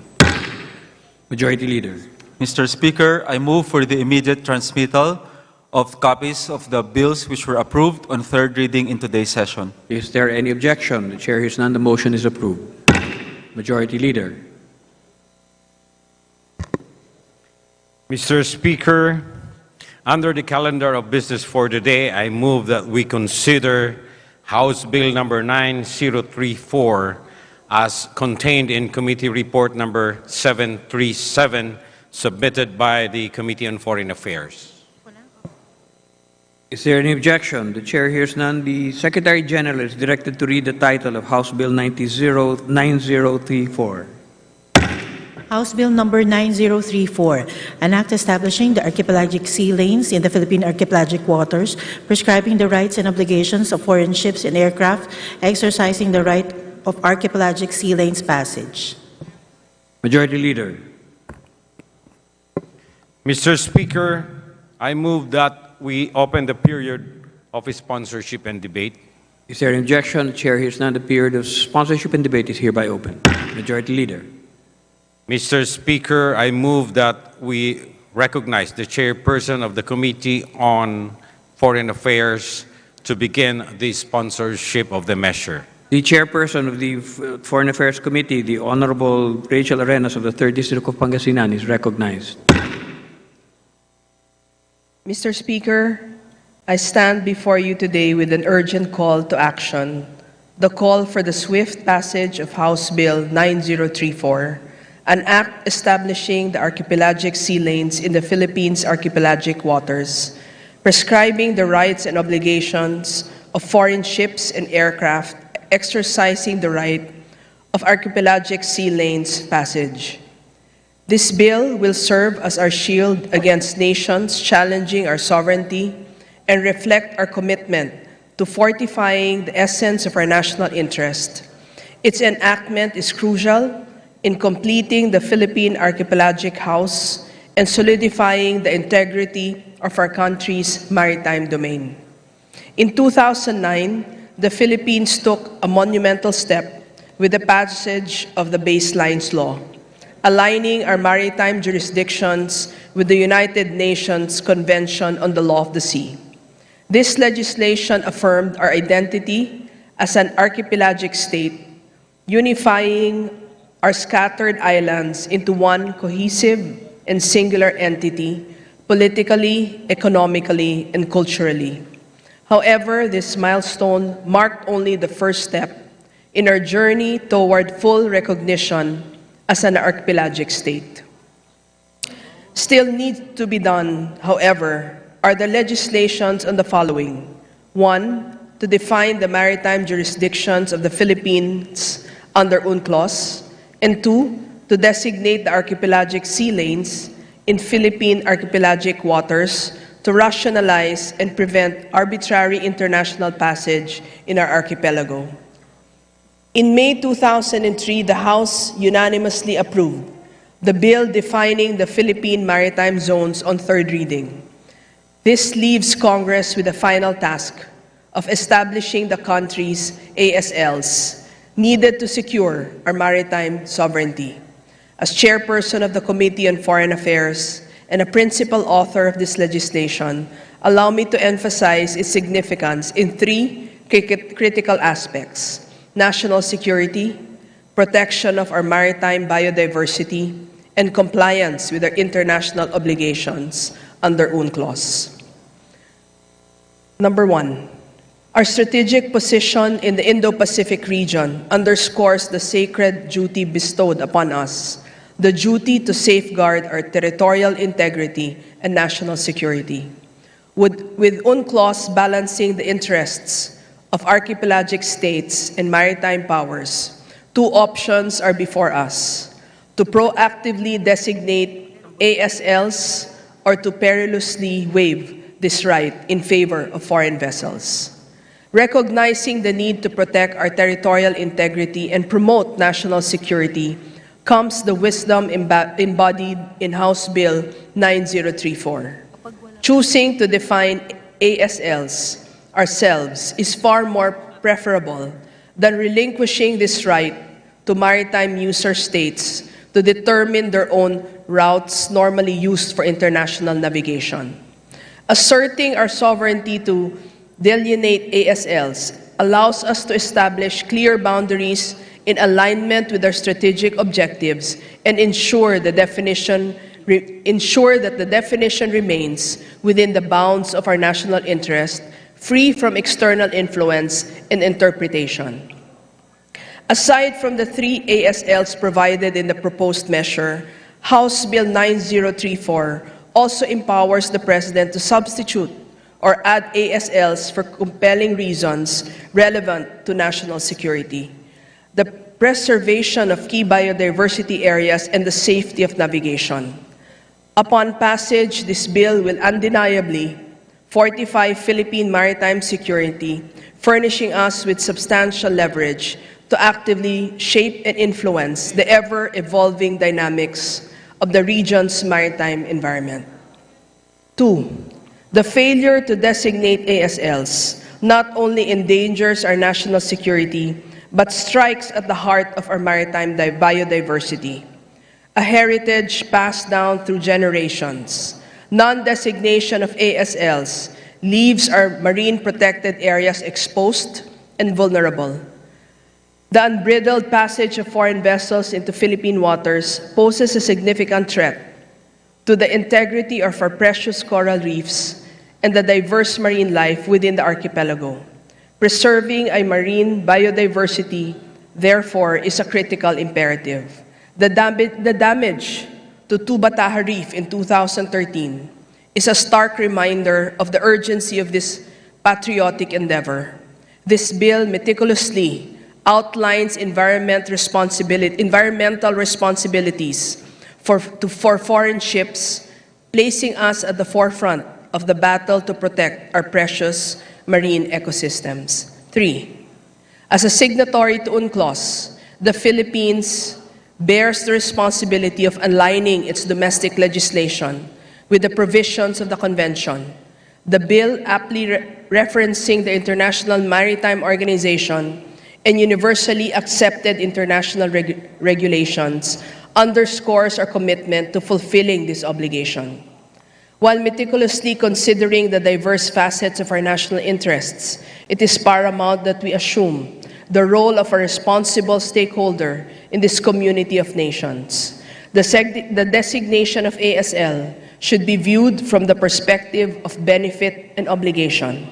Though this is a unilateral act, maritime delimitation inherently possessing an international dimension compels us to act responsibly. As the world's second largest archipelagic state, the Philippines' SAL designation introduces a crucial element of stability and expectations between our nation and maritime user states. By relinquishing their historic right to absolute freedom of the seas within our designated ASLs, these states recognize the collaborative and cooperative spirit embodied by the Philippines. This strategic move not only enhances our diplomatic standing, but also positions us as an advocate of responsible maritime practices, fostering goodwill and cooperation within the international community. Mr. Speaker, it is for these reasons that I ask with a sense of urgency for the approval of House Bill 9034. This will not only send a stronger message to intruders, but also push us to strengthen further our vigilance in securing our territory, particularly in the West Philippine Sea. Mr. Speaker, let this legislation be a symbol that resonates through the corridors of time, declaring to the world that we are the defenders of our seas, the stewards of our heritage. Let the completion of the Filipino Archipelagic House be the legacy of the 19th Congress under your esteemed leadership. Thank you very much. Majority Leader. Mr. Speaker, there being no members who wishes to interpellate, I move that we terminate the period of sponsorship and debate. Is there an objection? Chair hears none. The period of sponsorship and debate is hereby terminated. Majority Leader. Mr. Speaker, I move that we open the period of amendment. Is there an objection? Chair hears none. The period of amendments is hereby open. Majority Leader. Mr. Speaker, there being no committee nor individual amendment, I move that we terminate the period for committee as well as individual amendment. Is there an objection? The Chair hears none. The period of amendments is hereby terminated. Majority Leader. Mr. Speaker, I move that we vote on second reading on House Bill number 9034. As many as are in favor of House Bill 9034, please say aye. Aye. Those opposed, please say nay. The ayes have it. House Bill 9034 is hereby approved on second reading. Congratulations. Majority Leader. Mr. Speaker, I move that we take up items under the calendar of business for Thursday and Friday. The Majority Leader may proceed. Mr. Speaker, under the business for Thursday and Friday, I move that we consider House Bill number 9556 under Committee Report number 858 submitted by the Committee on Health. Is there any objection? Chair hears none. The Secretary General is directed to read the title of House Bill 9556. House Bill number 9556, an act amending Section 1 of Republic Act number 11272, entitled An Act Establishing a Specialty Hospital in the City of San Jose del Monte, Province of Bulacan, to be known as St. Bernadette Children and Maternity Hospital, and appropriating funds therefor. Majority Leader.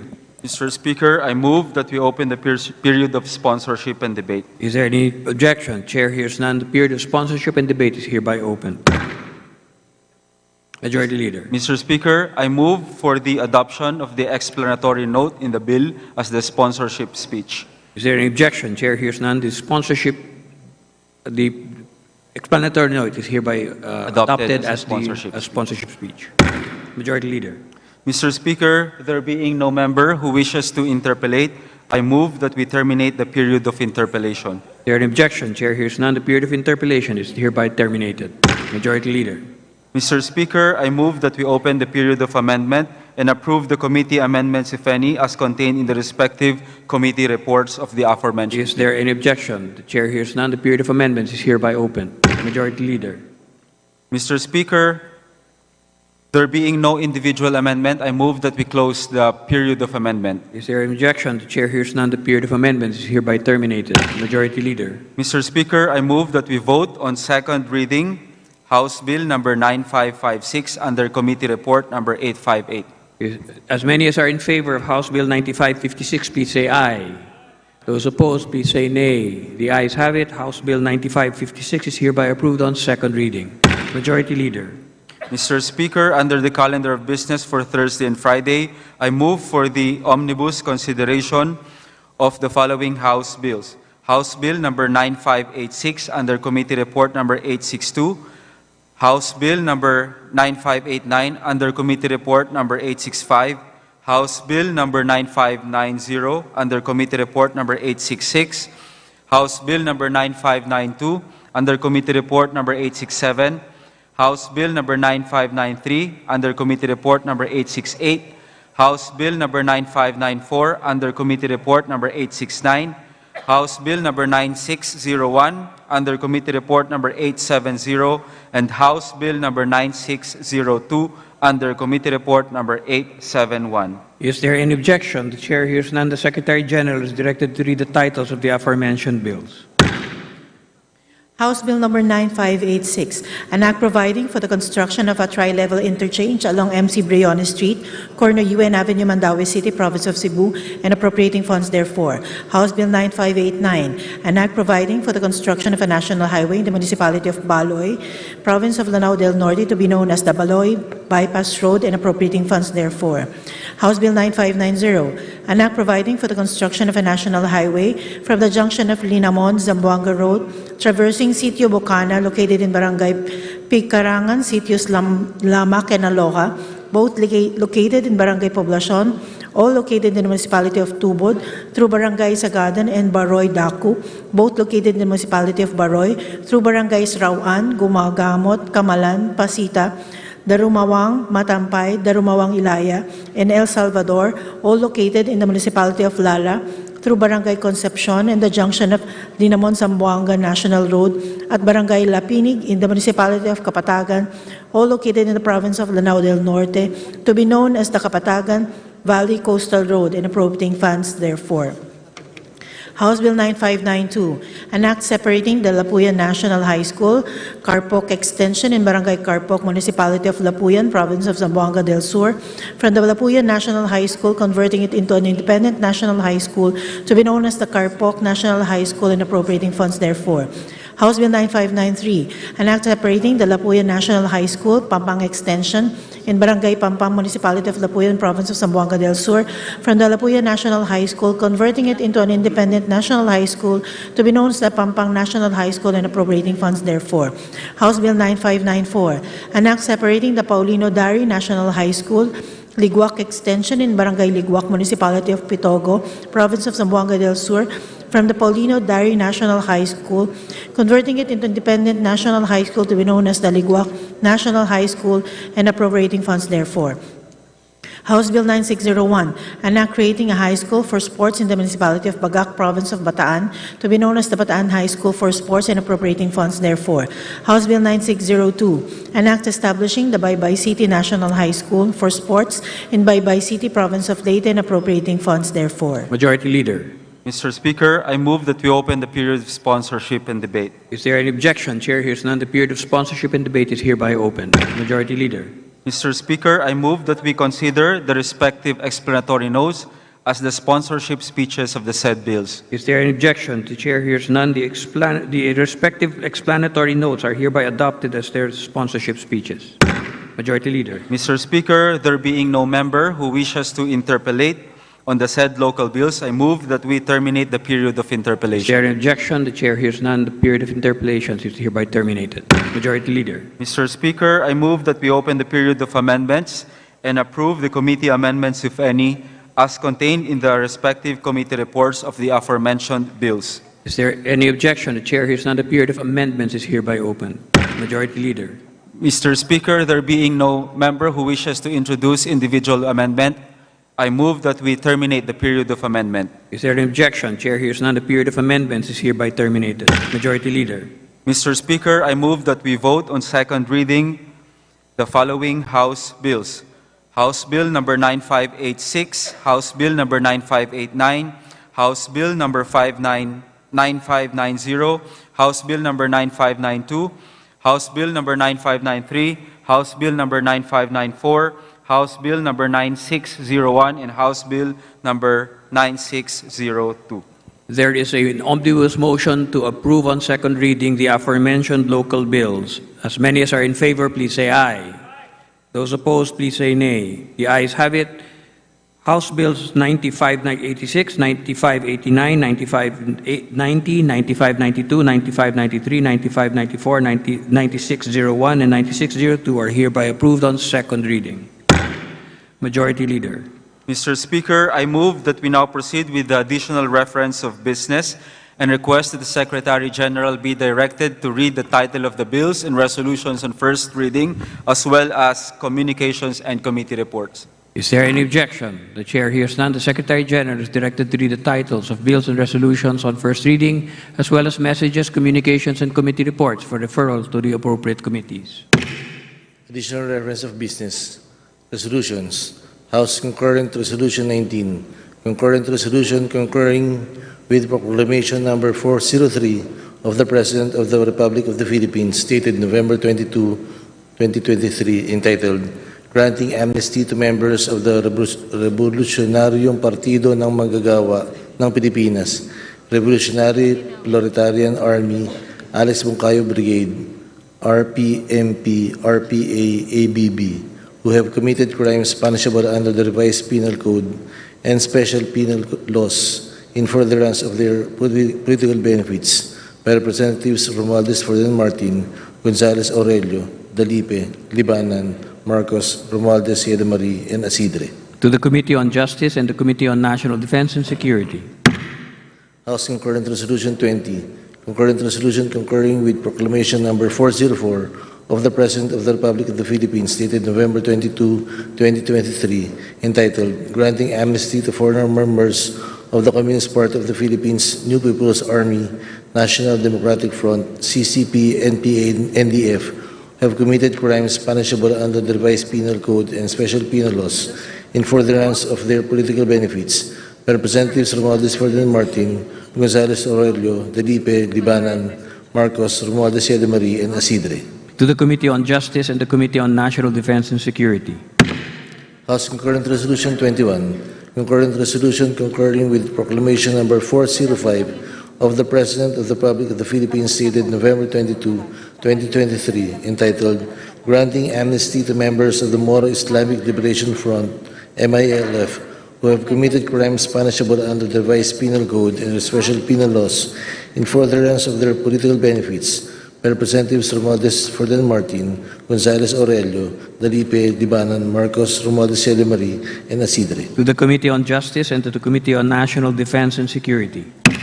House Concurrent Resolution 22. Concurrent Resolution concurring with Proclamation Number 406 of the President of the Republic of the Philippines, dated November 22, 2023, entitled Granting Amnesty to Members of the Moro National Liberation Front, MNLF, who have committed crimes punishable under the revised penal code and special penal laws in furtherance of their political benefits by Representatives Romualdez Ferdinand Martin, Gonzales Aurelio, Libanan, Marcos, Romualdez Marie, and Asidre. To the Committee on Justice and the Committee on National Defense and Security. Communication. Letter dated 28 November 2023 of the Malacanang Office of the President, Executive Secretary, submitting certified copies of the following amnesty proclamations signed by President Ferdinand R. Marcos Jr. on 22 November 2023 for consideration and concurrence of the honorable members of the House. Proclamation numbers 403, 404, 405, and 406 series of 2023. To the Committee on Justice and the Committee on National Defense and Security. Majority Leader. Mr. Speaker, I move to suspend session for a few minutes. Session suspended.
Ayun, di ba?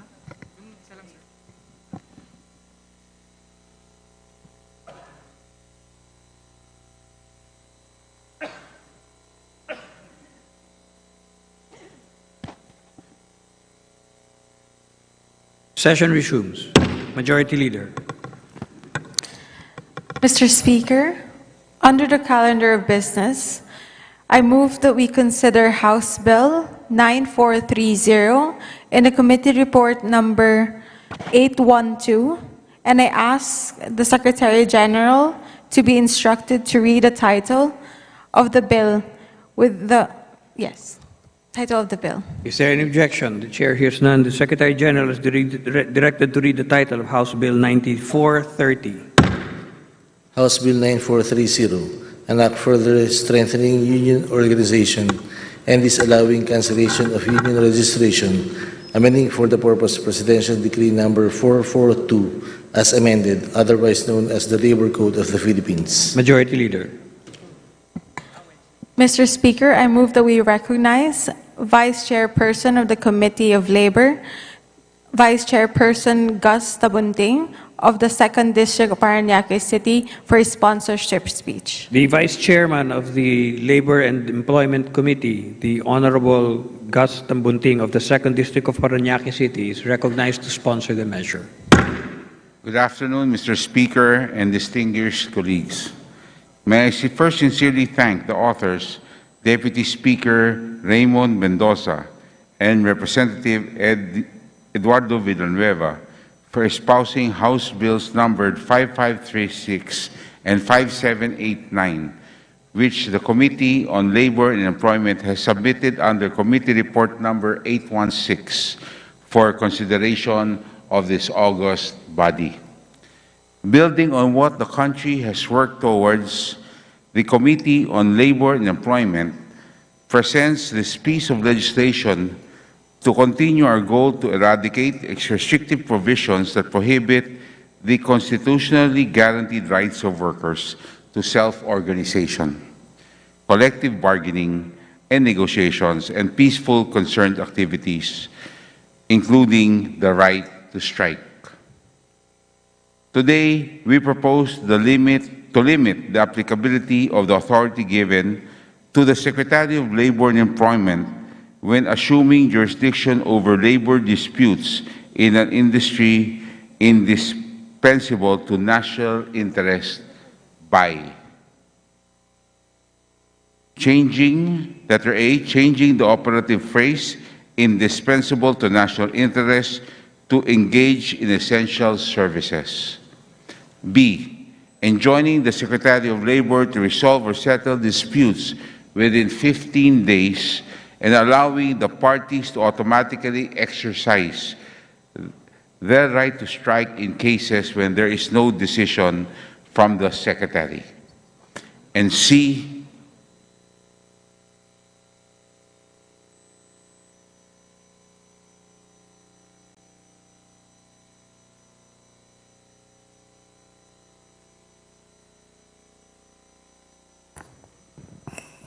my apologies, Mr. Speaker. I was given the wrong speech.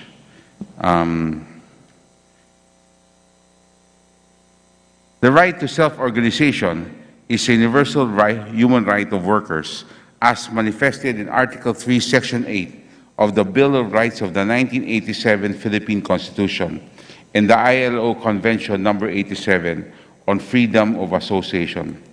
The Convention underscores workers' rights to establish joint organizations of their choosing, which is subject to the rules of the organization concerned with previous authorization.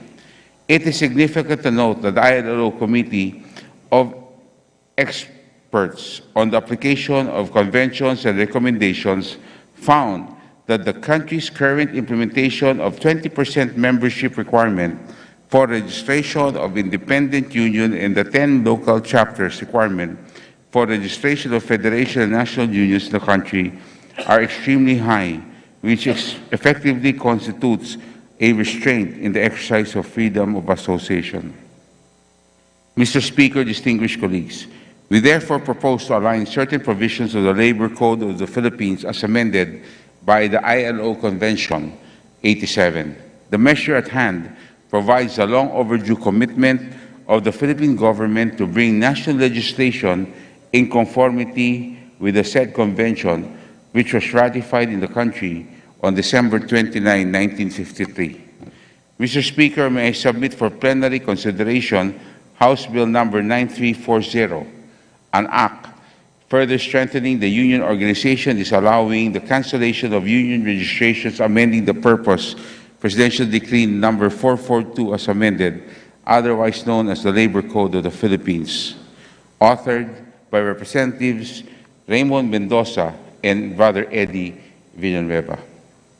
The objective of this bill is to strengthen further the rights of workers to self-organization by modifying the restrictions in the process of union formation as provided by the Labor Code. Specifically, this bill reduces the current 20% minimum membership requirement for registration of independent unions to 10%, removes the documentary requirements for chartering and creating a local charter, shortens the necessary number of days a regional labor relations division or bureau can act on notices of union formation, reduces the number of required affiliated local chapters from 10 to 5 in establishing a federation or national union, and 5, underscores that unions or bylaws should govern the election of union officers and that the same principles of cancellation and dissolution of a union or labor organization. Mr. Speaker, distinguished colleagues, having presented the substantial merits of the timely piece of legislation and to fulfill the commitment of our government to convey national legislation in the conformity with the ILO Convention number 87, may I enjoin this honorable chamber for the passage of House Bill number 9430. Thank you, Mr. Speaker. Thank you, distinguished colleagues. Majority Leader. Mr. Speaker, there being no interpellations, I move that we terminate the period of sponsorship and debate. Is there any objection? The chair hears none. The period of interpellation and debate is hereby terminated. Majority Leader. Mr. Speaker, I move that we open the period of amendments. Is there any objection? The chair hears none. The period of amendments is hereby open. Majority Leader. Mr. Speaker, there being no committee amendments, I move that we proceed to the consideration of individual amendments. Is there an objection? The chair hears none. The motion is approved. Majority Leader. Mr. Speaker, I move that we recognize Honorable Arlene Brosas from Gabriela Party List for her individual amendment. The lady from the party list, Gabriela, the Honorable Arlene Brosas, is recognized to propose her individual amendments. Thank you, Mr. Speaker. Maraming salamat, Mr. Speaker. These are the proposed amendments to House Bill 9430, filed by Deputy Speaker Representative Raymond Mendoza. On page 1, line 5, insert a new section which will read as follows. Section 3, period. It is the primary responsibility of the state to protect and uphold the rights of all workers and promote their welfare and to afford full protection to labor, local and overseas, organized and unorganized. The state shall protect the constitutionally guaranteed and universally recognized rights of all workers to self-organization, collective bargaining, and negotiations and peaceful concerted activities, including the right to strike in accordance with law. As stated in International Labor Organization, ILO Convention number 87, workers without distinction whatsoever shall have the right to establish and subject only to the rules of the organization concerned to join organizations of their own choosing without previous authorization. Workers' organizations shall have the right to draw up their constitutions and rules, to elect their representatives in full freedom, to organize their administration and activities, and to formulate their programs, period. What does the distinguished sponsor say? Mr. Speaker, how can I say no to the amendments proposed by the hardworking Lady Representative, the Honorable Brosas? Majority Definitely, we accept the amendments presented by the Honorable Brosas, Mr. Speaker. Majority Leader. Mr. Speaker, I move that we approve the amendment. Is there any objection? The chair hears none. The amendment is hereby approved. Second, Mr. Speaker, on page 2, line 16, under section 3 of the bill, replace 4 copies, in quote, with electronic copies in relation to the Constitution and bylaws of the notifying union, minutes of its adoption or ratification, and the list of members who participated in it, period. What does the distinguished sponsor say? Again, I cannot say no. Accepted. Majority Leader. Mr. Speaker, I move for the approval of the proposed amendment. Is there any objection? The chair hears none. The amendment is hereby approved. The Honorable Brosas may proceed. On page 3, line 8 to 9, also under section 6 of the bill, delete the phrase, in quote, and the list of all members in each company involved, period. What does the distinguished sponsor say? Respectfully accepts the amendment proposed. Majority Leader. I move for the approval of the proposed amendment. Is there any objection? The chair hears none. The amendment is hereby approved. The Honorable Brosas may proceed. On page 4, line 11, insert a new section which will read as follows. Section 11, Article 253, Title 5 of the Labor Code is hereby amended to read as follows.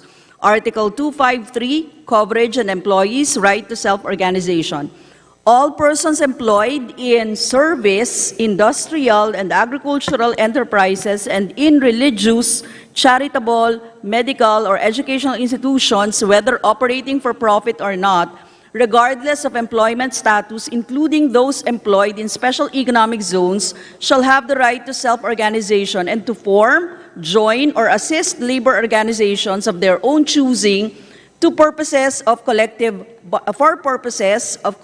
bargaining. Without previous authorization, ambulant, intermittent, and itinerant workers, self-employed people, rural workers may form labor organizations for their mutual aid and protection. Employees hired under contractors, subcontractors, manpower agencies, labor cooperatives, and other third-party entities shall have the right to form or join unions and the right to collectively bargain in the principal trade or business. Any employee, whether employed for a definite period or not, shall, beginning on his or her first day of service, have the right to form, join, or assist labor organizations, period. What does the distinguished sponsor say? We accept, Mr. Speaker. Majority Leader. I move for the approval of the proposed amendment. Is there any objection? The chair hears none. The amendment is hereby approved. The Honorable Brosas may proceed. On page 4, line 11, insert another new section which will read as follows. Section 13, Chapter 2, Article 259 of the Labor Code is hereby amended to read as follows. Article 259, Unfair labor practices of employers. It shall be unlawful for an employer to commit any of the following unfair labor practices.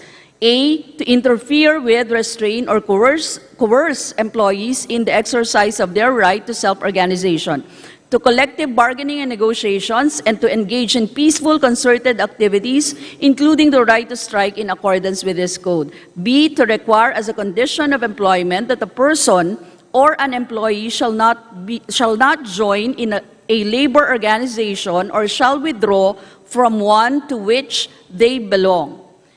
C, to contract out services or functions being performed by union members and employees who are organizing a union when such will interfere with, restrain, or coerce employees in the exercise of their right to self-organization.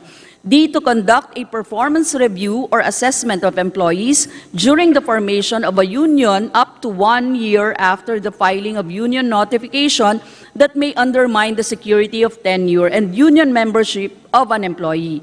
E, to terminate or cause the termination of an employee during the formation of a union up to 1 year after the filing of union notification due to installation of labor-saving devices, redundancy, client pull-out, retrenchment, to prevent losses or the closing or cessation of operation of the establishment or undertaking. F, to initiate, dominate, assist, or otherwise interfere with the formation or administration of any labor organization, including the giving of financial or other support to it or its organizers or supporters. G, to discriminate in regard to wages, hours of work, and other terms and conditions of employment in order to encourage or discourage membership in any labor organization. Nothing in this code or in any other law shall stop the parties from requiring membership in a recognized collective bargaining agent as a condition for employment, except those employees who are already members of another union at the time of the signing of the collective bargaining agreement. Employees of an appropriate bargaining unit who are not members of the recognized collective bargaining agent may be assessed a reasonable fee equivalent to the dues and other fees paid by members of the recognized collective bargaining agent. If such non-union members accept the benefits under the collective bargaining agreement, provided that the individual authorization required under Article 242, Paragraph O of this code shall not apply to the non-members of the recognized collective bargaining agent. H, to dismiss, discharge, or otherwise prejudice or discriminate against an employee for having given or being about to give this testimony under this code. I, to violate the duty or refuse to bargain collectively with the employees. J, to pay negotiation or attorney's fees to the union or its officers or agents as part of the settlement of any issue in collective bargaining or any other dispute. Or K, to violate a collective bargaining agreement. The provisions of the preceding paragraph, notwithstanding only the officers and agents of corporations, associations, or partnerships who have actually participated in, authorized, or ratified unfair labor practices shall be held criminally liable, period. What does the distinguished sponsor say? Mr. Speaker, we accept the very long amendment of the Honorable Process. Majority Leader. I move for the approval of the proposed amendment, Mr. Speaker. Is there any objection? The chair hears none. The lengthy amendment is hereby approved. Mr. Speaker, on page 4, line 11, insert another new section, which will read as follows. Section 14, period. Any legitimate labor organization may file a request for sole and exclusive bargaining agent representative, SEBA, certification in the regional office, which issued its certificate of registration or certificate of creation of chartered local, period. What does the distinguished sponsor say? We accept the amendment. Majority Leader. I move for the approval of the proposed amendment, Mr. Is there Speaker. any objection? The chair hears none. The amendment is approved. On page 4, line 11, insert another new section which will read as follows. Section 15, period. The request for certification shall indicate A, the name and address of the requesting legitimate labor organization, B, the name and address of the company where it operates, C, the bargaining unit sought to be represented, D, the approximate number of employees in the bargaining unit, E, the statement of the existence or non-existence of other labor organizations or collective bargaining agreement, period. What does the distinguished sponsor say? We accept the amendment of the Honorable Process. Majority Leader. I move for the approval of the proposed Is there any amendment. objection? The chair hears none. The amendment is approved. On page 4, line 11, insert another new section which will read as follows. Section 16, period. Within 1 day from the submission of the request, the regional director shall determine whether the request is compliant with the preceding article and whether the bargaining unit sought to be represented is organized or not, and B, request a copy of the payroll for purposes of SEBA certification pursuant to the next preceding article. If the regional director finds the submission deficient, the requesting union or local shall be advised to comply within 10 days from notice. Failure to comply within the prescribed period shall be deemed as a withdrawal of the request for SEBA certification, period. What does the distinguished sponsor say? Mr. Speaker, we accept the amendment. Majority Leader. I move for the approval of the proposed amendment, Mr. Speaker. Is there any objection? The chair hears none. The amendment is hereby approved. On page 4, line 11, insert another new section which will read as follows. Section 17.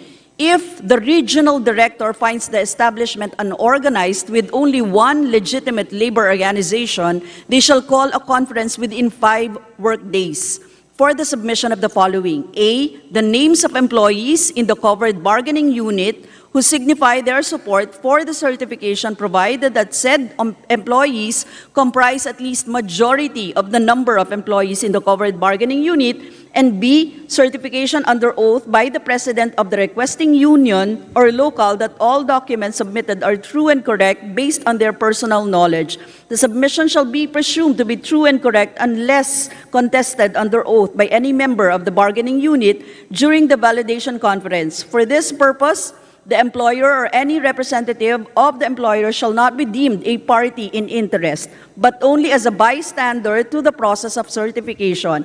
If the requesting union or local fails to complete the requirements for SEBA certification during the conference, the request for SEBA certification shall be referred to the appropriate med-arbiter for the conduct of certification elections. In no case shall no union be included in the ballot for the certification elections period. What does the distinguished sponsor say? Again, Mr. Speaker, we accept the amendment. Majority Leader? And we move for the approval of the proposed amendment, Mr. Is there any objection? The chair hears none. The amendment is hereby approved. On page 4, line 11, insert another new section which will read as follows. Section 18, period.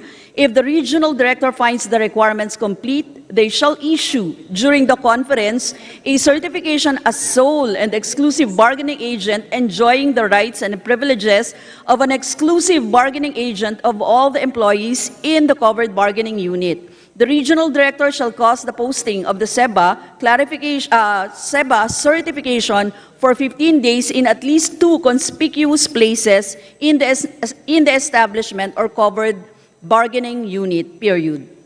What does the sponsor say? We accept the amendment. Majority Leader? And I move for the approval of the proposed amendment. Is there any objection? The chair hears none. The amendment is hereby approved.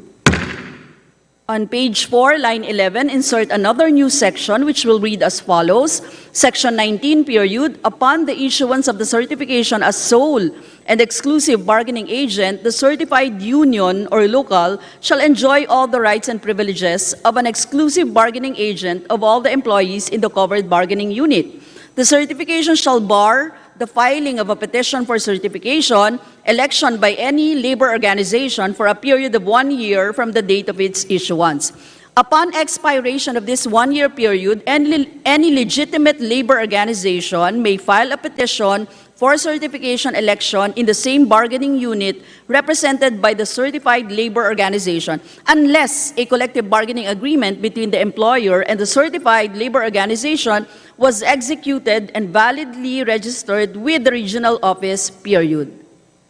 What does the sponsor say? Mr. Speaker, amendment accepted. Majority Leader? I move for the approval of the proposed amendment, Mr. Is there any Speaker. objection? The chair hears none. The amendment is hereby approved. On page 4, line 11, insert another new section which will read as follows. Section 20. If the regional director finds the establishment unorganized with more than one legitimate labor organization, they shall refer the same to the appropriate med-arbiter for the conduct of certification election. The certification election shall be conducted in accordance with Article 264, period. What does the sponsor say? The amendment on Section 20 is accepted. Majority Leader? And I move for the approval of the proposed amendment. Is there any objection? The chair hears none. The amendment is hereby approved. This is the last, Mr. Speaker. On page 4, line 11, insert another new section which will read as follows. Section 21. If the regional director finds the establishment organized, they shall refer the same to the mediator arbiter for the determination of the propriety of conducting a certification election in accordance with Article 263, period. What does the sponsor say? Mr. Speaker, how can I say no to the shortest amendment? Accepted. Majority Leader? Thank you, Mr. Speaker. And I move for the approval of the proposed amendment. Is there Mr. any Speaker. objection? The chair hears none. The amendment is hereby approved. Majority Leader. Mr. Speaker, there being no other member who wishes to introduce individual amendment, I move that we terminate the period of amendment. Is there any objection? The Chair hears none. The period of amendments is hereby terminated. Majority Leader. Mr. Speaker, I move that we vote on second reading House Bill number 9430 under Committee Report number 812 as amended. As many as are in favor of House Bill 9430, please say aye. Aye. Those opposed, please say nay. The ayes have it. House Bill 9430, as very much amended, is hereby approved on second reading. Thank you, Mr. Speaker. Thank you, distinguished colleagues. Majority Leader. Mr. Speaker, I move that we adjourn session until Monday, December 4, 2023 at 3 o'clock in the afternoon. Session is adjourned until December 4, Monday at 3 p.m.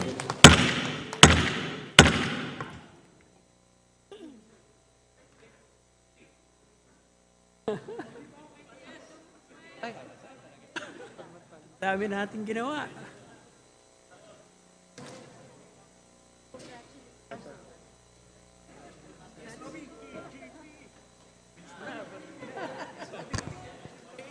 Sa dami ng amendments mo, lika.